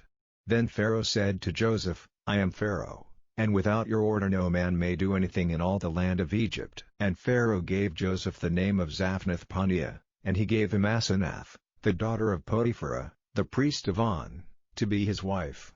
So Joseph went through all the land of Egypt. Now Joseph was 30 years old when he came before Pharaoh, king of Egypt. And Joseph went out from before the face of Pharaoh and went through all the land of Egypt. Now in the 7 good years the earth gave fruit in masses. And Joseph got together all the food of those 7 years, and made a store of food in the towns. The produce of the fields round every town was stored up in the town. So he got together a store of grain like the sand of the sea, so great a store that after a time he gave up measuring it, for it might not be measured. And before the time of need, Joseph had 2 sons, to whom Asenath, the daughter of Potiphera, priest of On, gave birth, and to the first he gave the name Manasseh, for he said, God has taken away from me all memory of my hard life and of my father's house. And to the second he gave the name Ephraim, for he said, God has given me fruit in the land of my sorrow. And so the 7 good years in Egypt came to an end. Then came the first of the 7 years of need as Joseph had said, and in every other land they were short of food, But in the land of Egypt there was bread. And when all the land of Egypt was in need of food, the people came crying to Pharaoh for bread. And Pharaoh said to the people, "Go to Joseph, and whatever he says to you, do it." And everywhere on the earth they were short of food. Then Joseph, opening all his storehouses, gave the people of Egypt grain for money, so great was the need of food in the land of Egypt. And all lands sent to Egypt, to Joseph, to get grain, for the need was great over all the earth. Chapter 42. Now Jacob, hearing that there was grain in Egypt, said to his sons, "Why are you looking at one another?" And he said, "I have had news that there is grain in Egypt. Go down there and get grain for us, so that life and not death may be ours." So Joseph's 10 brothers went down to get grain from Egypt. But Jacob did not send Benjamin, Joseph's brother, with them, for fear, as he said, that some evil might come to him. And the sons of Israel came with all the others to get grain, for they were very short of food in the land of Canaan. Now Joseph was ruler over all the land, and it was he who gave out the grain to all the people of the land. And Joseph's brothers came before him and went down on their faces to the earth. And when Joseph saw his brothers, it was clear to him who they were, but he made himself strange to them, and talking roughly to them, said, "Where do you come from?" And they said, "From the land of Canaan, to get food." Now though Joseph saw that these were his brothers, they had no idea who he was. Then the memory of his dreams about them came back to Joseph, and he said to them, "You have come secretly to see how poor the land is." And they said to him, "Not so, my lord, your servants have come with money to get food. We are all one man's sons, we are true men, we have not come with any secret purpose." And he said to them, "No, but you have come to see how poor the land is." Then they said, "We your servants are 12 brothers, sons of one man in the land of Canaan. The youngest of us is now with our father, and one is dead." And Joseph said, "It is as I said, you have come with some secret purpose, but in this way will you be put to the test, by the life of Pharaoh. You will not go away from this place till your youngest brother comes here. Send one of your number to get your brother, and the rest of you will be kept in prison, so that your words may be tested to see if you are true. If not, by the life of Pharaoh, your purpose is certainly secret." So he put them in prison for 3 days. And on the 3rd day Joseph said to them, "Do this, if you would keep your lives, for I am a God-fearing man. If you are true men, let one of you be kept in prison, while you go and take grain for the needs of your families, and come back to me with your youngest brother, so that your words may be seen to be true, and you will not be put to death. This is what you are to do." And they said to one another, "Truly, we did wrong to our brother, for we saw his grief of mind, and we did not give ear to his prayers. That is why this trouble has come on us." And Reuben said to them, "Did I not say to you, do the child no wrong? But you gave no attention, so now, punishment has come on us for his blood." They were not conscious that the sense of their words was clear to Joseph, for he had been talking to them through one who had knowledge of their language. And turning away from them, he was overcome with weeping. Then he went on talking to them again and took Simeon and put chains on him before their eyes. Then Joseph gave orders for their bags to be made full of grain, and for every man's money to be put back into his bag, and for food to be given them for the journey, which was done. Then they put the bags of grain on their asses and went away. Now at their night's resting place one of them, opening his bag to give his ass some food, saw his money in the mouth of the bag. And he said to his brothers, "My money has been given back, it is in my bag." Then their hearts became full of fear, and turning to one another they said, "What is this which God has done to us?" So when they came to Jacob their father, in the land of Canaan, they gave him an account of all their experiences, saying, "The man who is the ruler of the country was rough with us and put us in prison, saying that we had come with a secret evil purpose. And we said to him, 'We are true men, we have no evil designs, we are 12 brothers, sons of our father, one is dead, and the youngest is now with our father in the land of Canaan.' And the ruler of the land said, 'In this way I may be certain that you are true men, let one of you be kept here with me, while you go and take grain for the needs of your families, and come back to me with your youngest brother, then I will be certain that you are true men, and I will give your brother back to you and let you do trade in the land.' And when they took the grain out of their bags, it was seen that every man's parcel of money was in his bag, and when they and their father saw the money, they were full of fear. And Jacob their father said to them, "You have taken my children from me, Joseph is gone and Simeon is gone, and now you would take Benjamin away. All these things have come on me." And Reuben said, "Put my 2 sons to death if I do not come back to you with him, let him be in my care and I will give him safely back to you." And he said, "I will not let my son go down with you, for his brother is dead and he is all I have. If evil overtakes him on the journey, then through you will my gray head go down to the underworld in sorrow." Chapter 43. Now the land was in bitter need of food. And when the grain which they had got in Egypt was all used up, their father said to them, "Go again and get us a little food." And Judah said to him, "The man said to us with an oath, 'You are not to come before me again without your brother. If you will let our brother go with us, we will go down and get food, but if you will not send him, we will not go down, for the man said to us, You are not to come before me if your brother is not with you.'" And Israel said, "Why were you so cruel to me as to say to him that you had a brother?" And they said, "The man put a number of questions to us about ourselves and our family, saying, 'Is your father still living? Have you another brother?' And we had to give him answers. How were we to have any idea that he would say, 'Come back with your brother'?" Then Judah said to Israel, his father, "Send the boy with me, and let us be up and going, so that we and you and our little ones may not come to destruction. Put him into my care and make me responsible for him. If I do not give him safely back to you, let mine be the sin forever." Truly, if we had not let the time go by, we might have come back again by now. Then their father Israel said to them, "If it has to be so, then do this, take of the best fruits of the land in your vessels to give the man, perfumes and honey and spices and nuts, and take twice as much money with you, that is to say, take back the money which was put in your bags, for it may have been an error, and take your brother and go back to the man, and may God, the ruler of all, give you mercy before the man, so that he may give you back your other brother and Benjamin. If my children are to be taken from me, there is no help for it." So they took what their father said for the man, and twice as much money in their hands, and Benjamin, and went on their journey to Egypt, and came before Joseph. And when Joseph saw Benjamin, he said to his chief servant, "Take these men into my house, and make ready a meal, for they will take food with me in the middle of the day." And the servant did as Joseph said, and took the men into Joseph's house. Now the men were full of fear because they had been taken into Joseph's house, and they said, "It is because of the money which was put back in our bags the first time. He is looking for something against us, so that he may come down on us and take us and our asses for his use."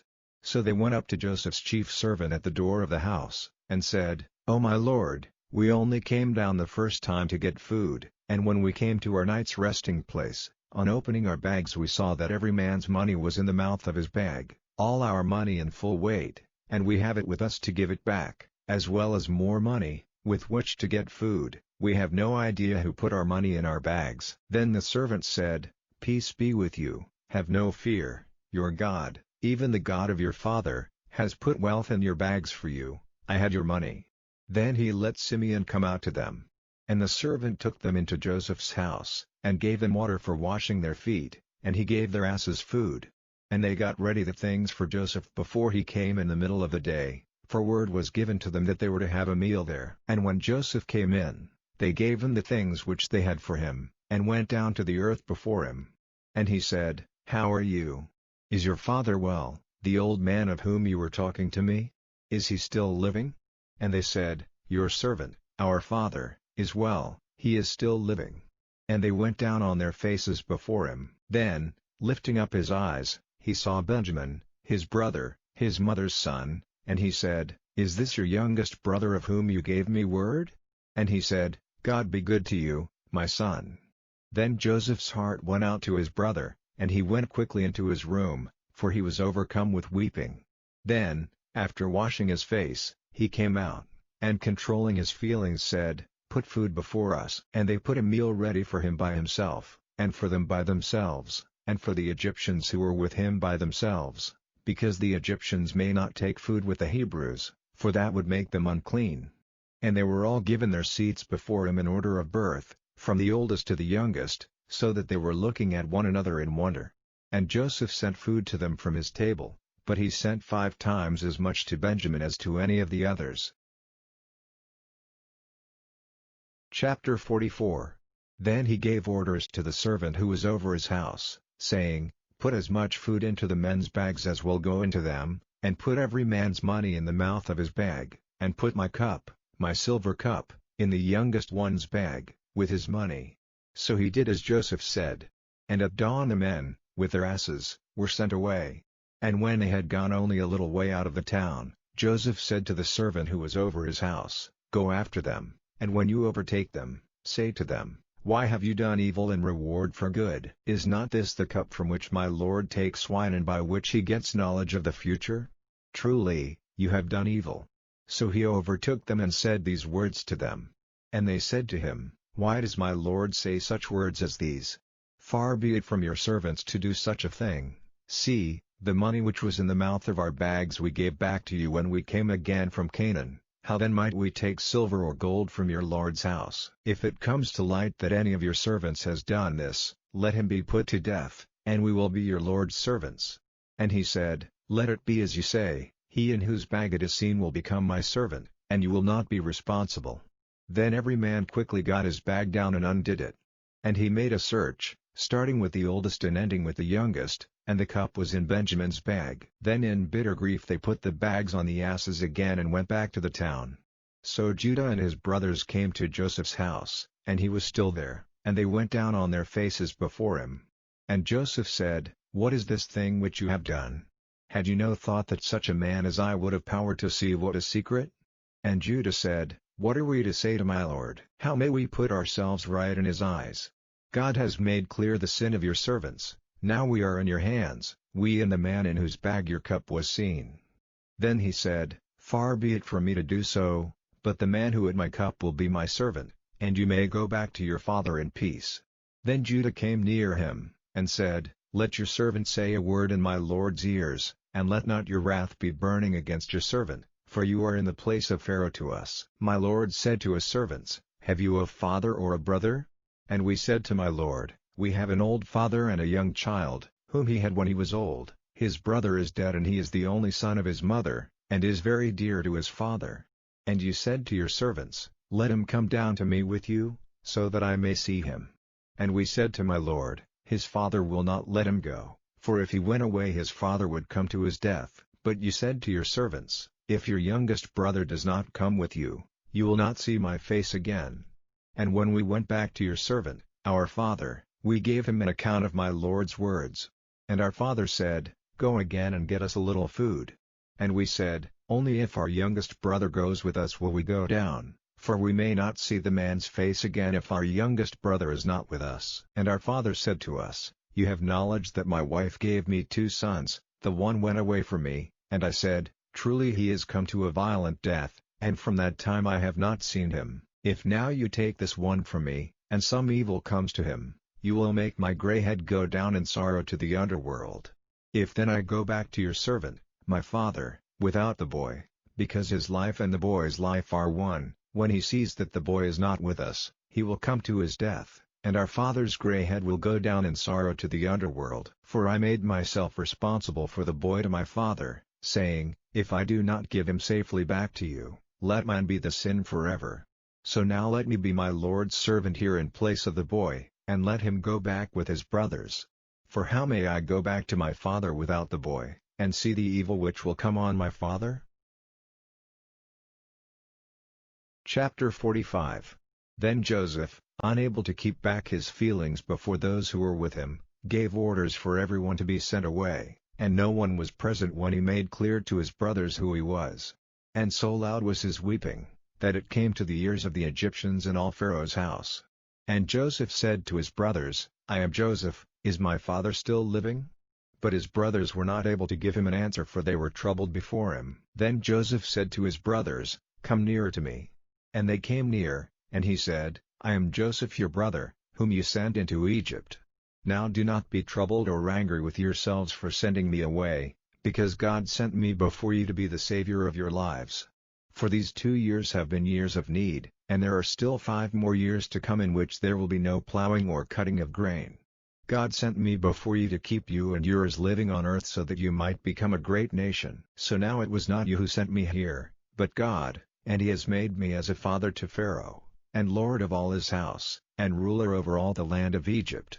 Now go quickly to my father, and say to him, Your son Joseph says, God has made me ruler over all the land of Egypt. Come down to me straightway. The land of Goshen will be your living place, and you will be near me, you and your children and your children's children, and your flocks and herds and all you have, and there I will take care of you, so that you and your family may not be in need, for there are still 5 bad years to come. Now truly, your eyes see, and the eyes of my brother Benjamin see, that it is my mouth which says these things to you. Give my father word of all my glory in Egypt and of all you have seen, and come back quickly with my father. Then, weeping, he took Benjamin in his arms, and Benjamin himself was weeping on Joseph's neck. Then he gave a kiss to all his brothers, weeping over them, and after that his brothers had no fear of talking to him. And news of these things went through Pharaoh's house, and it was said that Joseph's brothers were come, and it seemed good to Pharaoh and his servants. And Pharaoh said to Joseph, Say to your brothers, Put your goods on your beasts and go back to the land of Canaan, and get your father and your families and come back to me, and I will give you all the good things of Egypt, and the fat of the land will be your food.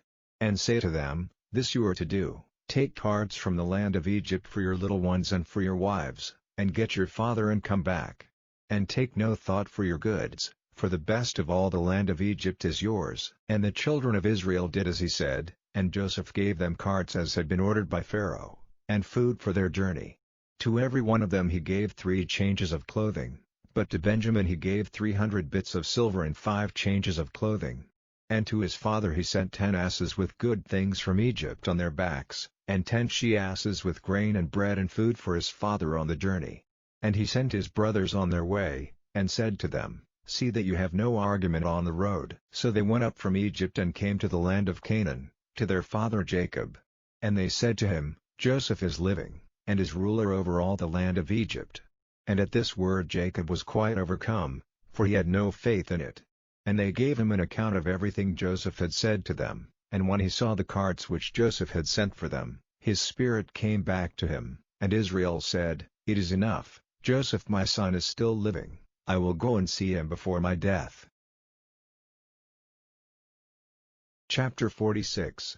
And Israel went on his journey with all he had, and came to Beersheba, where he made offerings to the God of his father Isaac. And God said to Israel in a night vision, Jacob, Jacob. And he said, Here am I. And he said, I am God, the God of your father. Go down to Egypt without fear, for I will make a great nation of you there. I will go down with you to Egypt, and I will see that you come back again. And at your death Joseph will put his hands on your eyes. Then Jacob went on from Beersheba, and the sons of Jacob took their father and their little ones and their wives in the carts which Pharaoh had sent for them. And they took their cattle and all the goods which they had got in the land of Canaan, and came to Egypt, even Jacob and all his seed, his sons and his sons' sons, his daughters and his daughters' sons and all his family he took with him into Egypt. And these are the names of the children of Israel who came into Egypt, even Jacob and all his sons: Reuben, Jacob's oldest son, and the sons of Reuben, Hanok and Palu and Hezron and Carmi, and the sons of Simeon, Jemuel and Jamin and Ohad and Jachin and Zohar and Shaul, the son of a woman of Canaan, and the sons of Levi, Gershon, Kohath, and Merari, and the sons of Judah, Onan and Shelah and Perez and Zerah. But and Onan had come to their death in the land of Canaan, and the sons of Perez were Hezron and Hamel, and the sons of Issachar, Tol and Puah and Job and Shimron, and the sons of Zebulun, Sered and Elon and Jaleel. All these, together with his daughter Dinah, were the children of Leah, whom Jacob had by her in Paddan Aram. They were 33 in number. And the sons of Gad, Ziphion, and Haggi, Shuni and Esbon, Eri and Arodi and Areli, and the sons of Asher, Jimnah and Ishvi and Beriah, and Sarah, their sister, and the sons of Beriah, Heber, and Malchiel.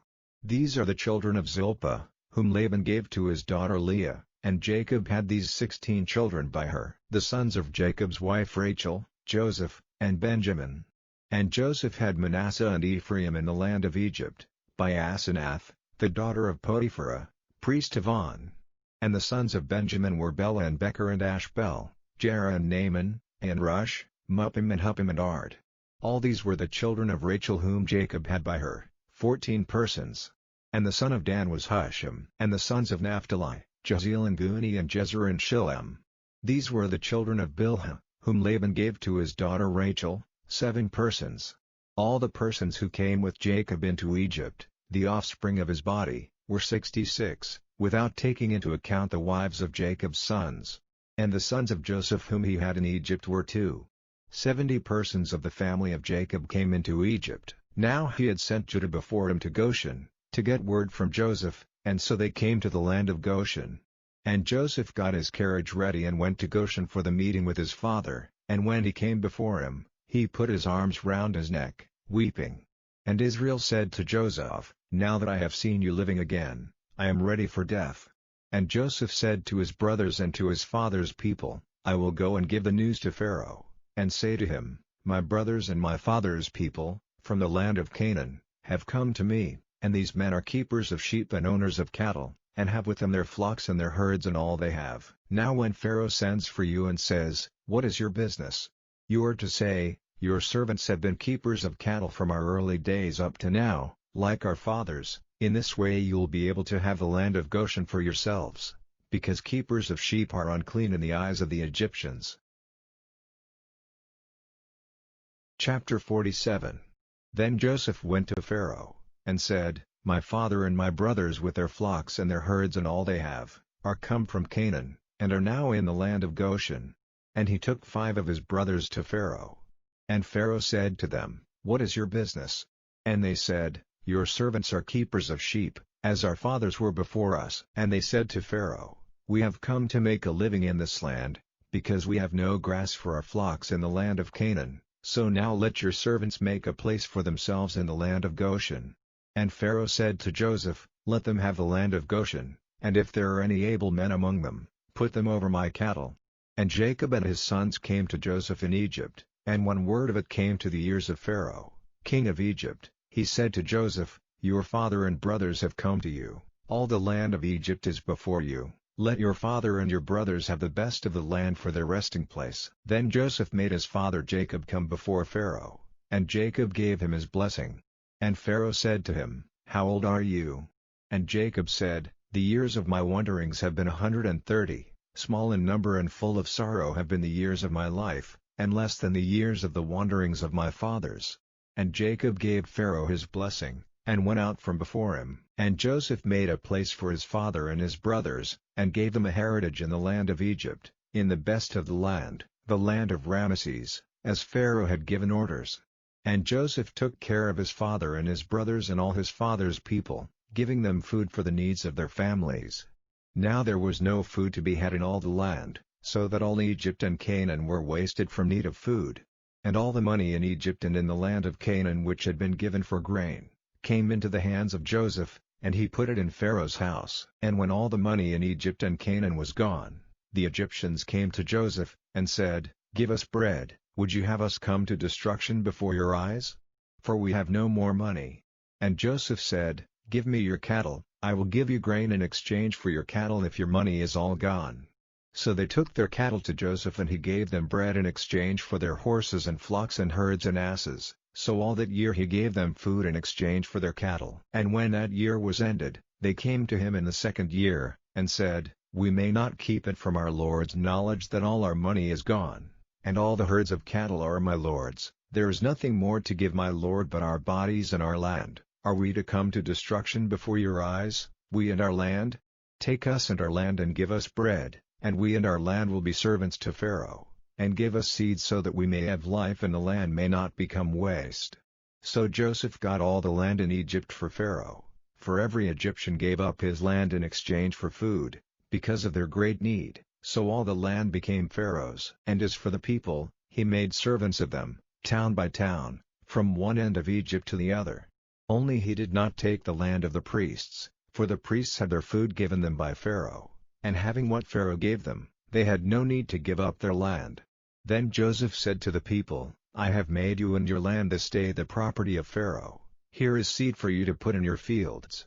And when the grain is cut, you are to give a 5th part to Pharaoh, and 4 parts will be yours for seed and food, and for your families and your little ones. And they said to him, Truly you have kept us from death, may we have grace in your eyes, and we will be Pharaoh's servants.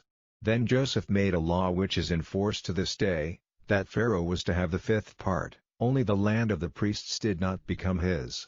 And so Israel was living among the Egyptians in the land of Goshen, and they got property there, and became very great in numbers and in wealth.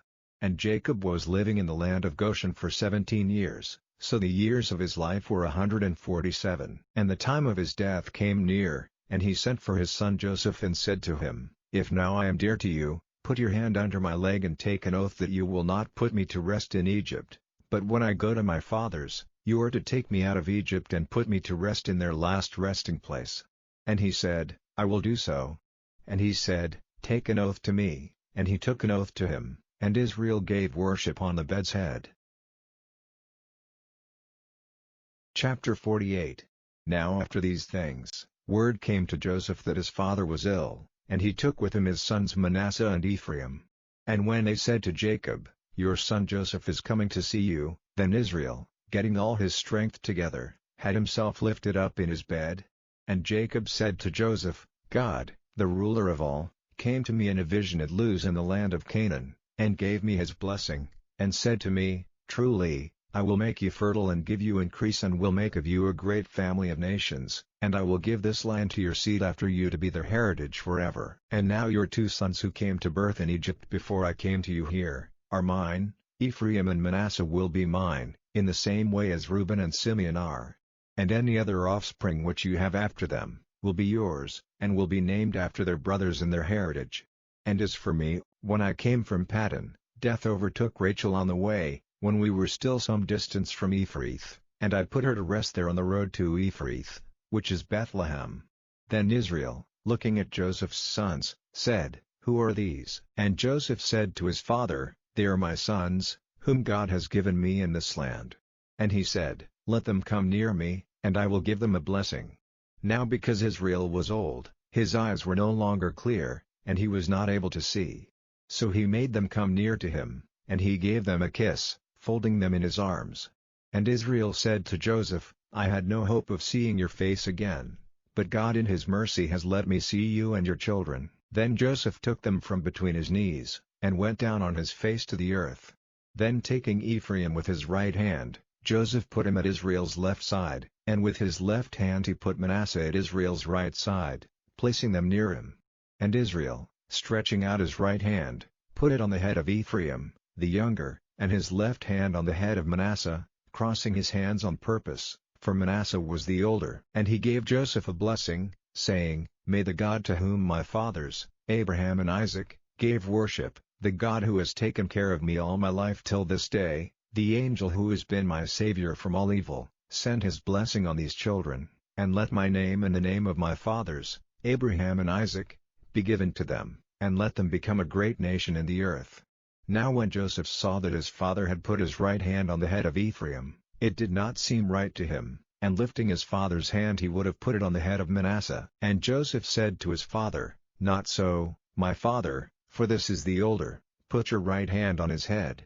But his father would not, saying, I am doing it on purpose, my son, he will certainly become a nation and a great one, but his younger brother will be greater than he, and his seed will become a great family of nations.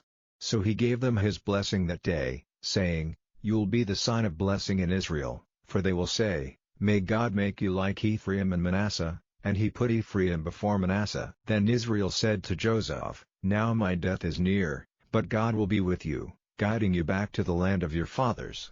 And I have given you more than your brothers, even Shechem as your heritage, which I took from the Amorites with my sword and my bow. Chapter 49. And Jacob sent for his sons, and said, Come together, all of you, so that I may give you news of your fate in future times. Come near, O sons of Jacob, and give ear to the words of Israel your father. Reuben, you are my oldest son, the first fruit of my strength, first in pride and first in power, but because you are uncontrolled, the first place will not be yours, for you went up to your father's bed, even his bride bed, and made it unclean. Simeon and Levi are brothers, deceit and force are their secret designs. Take no part in their secrets, O my soul, keep far away, O my heart, from their meetings, for in their wrath they put men to death, and for their pleasure even oxen were wounded. A curse on their passion, for it was bitter, and on their wrath, for it was cruel. I will let their heritage in Jacob be broken up, driving them from their places in Israel. To you, Judah, will your brothers give praise, your hand will be on the neck of your haters, your father's sons will go down to the earth before you. Judah is a young lion, like a lion full of meat you have become great, my son. Now he takes his rest like a lion stretched out and like an old lion, by whom will his sleep be broken? The rod of authority will not be taken from Judah, and he will not be without a lawgiver, till he comes who has the right to it, and the peoples will put themselves under his rule. Knotting his ass's cord to the vine, and his young ass to the best vine, washing his robe in wine, and his clothing in the blood of grapes, his eyes will be dark with wine, and his teeth white with milk. The resting place of Zebulun will be by the sea, and he will be a harbor for ships, the edge of his land will be by Zidon. Issachar is a strong ass stretched out among the flocks, and he saw that rest was good and the land was pleasing, so he let them put weights on his back and became a servant. Dan will be the judge of his people, as one of the tribes of Israel. May Dan be a snake in the way, a horned snake by the road, biting the horse's foot so that the horseman has a fall. I have been waiting for your salvation, O Lord. Gad, an army will come against him, but he will come down on them in their flight. Asher's bread is fat, he gives delicate food for kings. Naphtali is a roll at Luz, giving fair young ones. Joseph is a young ox, whose steps are turned to the fountain. He was troubled by the archers, they sent out their arrows against him, cruelly wounding him, but their bows were broken by a strong one, and the cords of their arms were cut by the strength of Jacob, by the name of the stone of Israel, even by the God of your father, who will be your help, and by the ruler of all, who will make you full with blessings from heaven on high, blessings of the deep stretched out under the earth, blessings of the breasts and of the fertile body, blessings of sons, old and young, to the Father, blessings of the oldest mountains and the fruit of the eternal hills. Let them come on the head of Joseph, on the crown of him who is separate from his brothers. Benjamin is a wolf, searching for meat. In the morning he takes his food, and in the evening he makes division of what he has taken. These are the 12 tribes of Israel, and these are the words their father said to them, blessing them. To every one he gave his blessing. And he gave orders to them, saying, Put me to rest with my people and with my fathers, in the hollow of the rock in the field of Ephron the Hittite, in the rock in the field of Machpelah, near Mamre in the land of Canaan, which Abraham got from Ephron the Hittite, to be his resting place. There Abraham and Sarah his wife were put to rest, and there they put Isaac and Rebekah his wife, and there I put Leah to rest. In the rock in the field which was got for a price from the people of Heth. And when Jacob had come to the end of these words to his sons, stretching himself on his bed, he gave up his spirit, and went the way of his people. Chapter 50.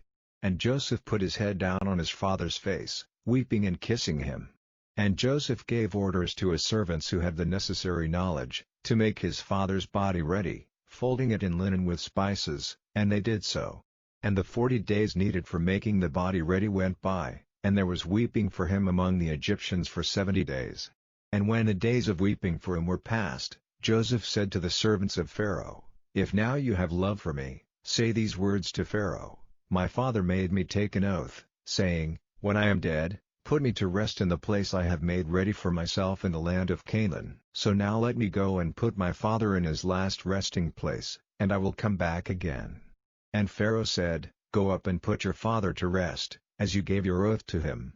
So Joseph went up to put his father in his last resting place, and with him went all the servants of Pharaoh, and the chief men of his house and all the chiefs of the land of Egypt, and all the family of Joseph, and his brothers and his father's people, only their little ones and their flocks and herds they did not take with them from the land of Goshen.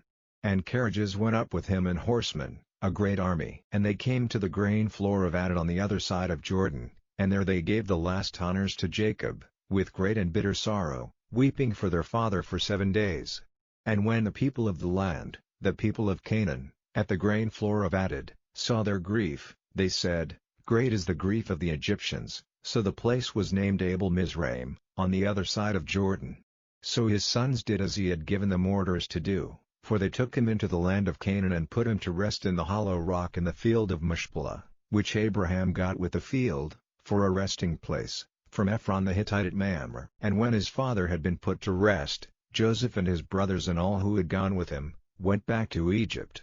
Now after the death of their father, Joseph's brothers said to themselves, "It may be that Joseph's heart will be turned against us, and he will give us punishment for all the evil which we did to him."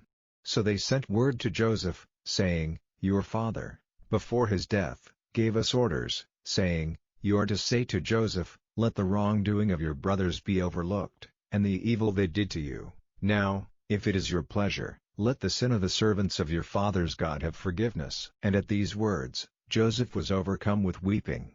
Then his brothers went, and falling at his feet, said, "Truly, we are your servants."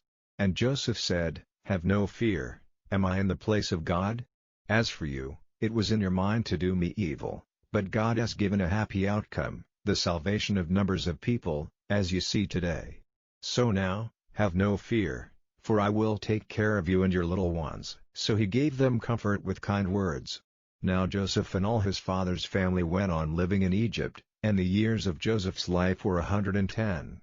And Joseph saw Ephraim's children of the third generation, and the children of Machir, the son of Manasseh, came to birth on Joseph's knees.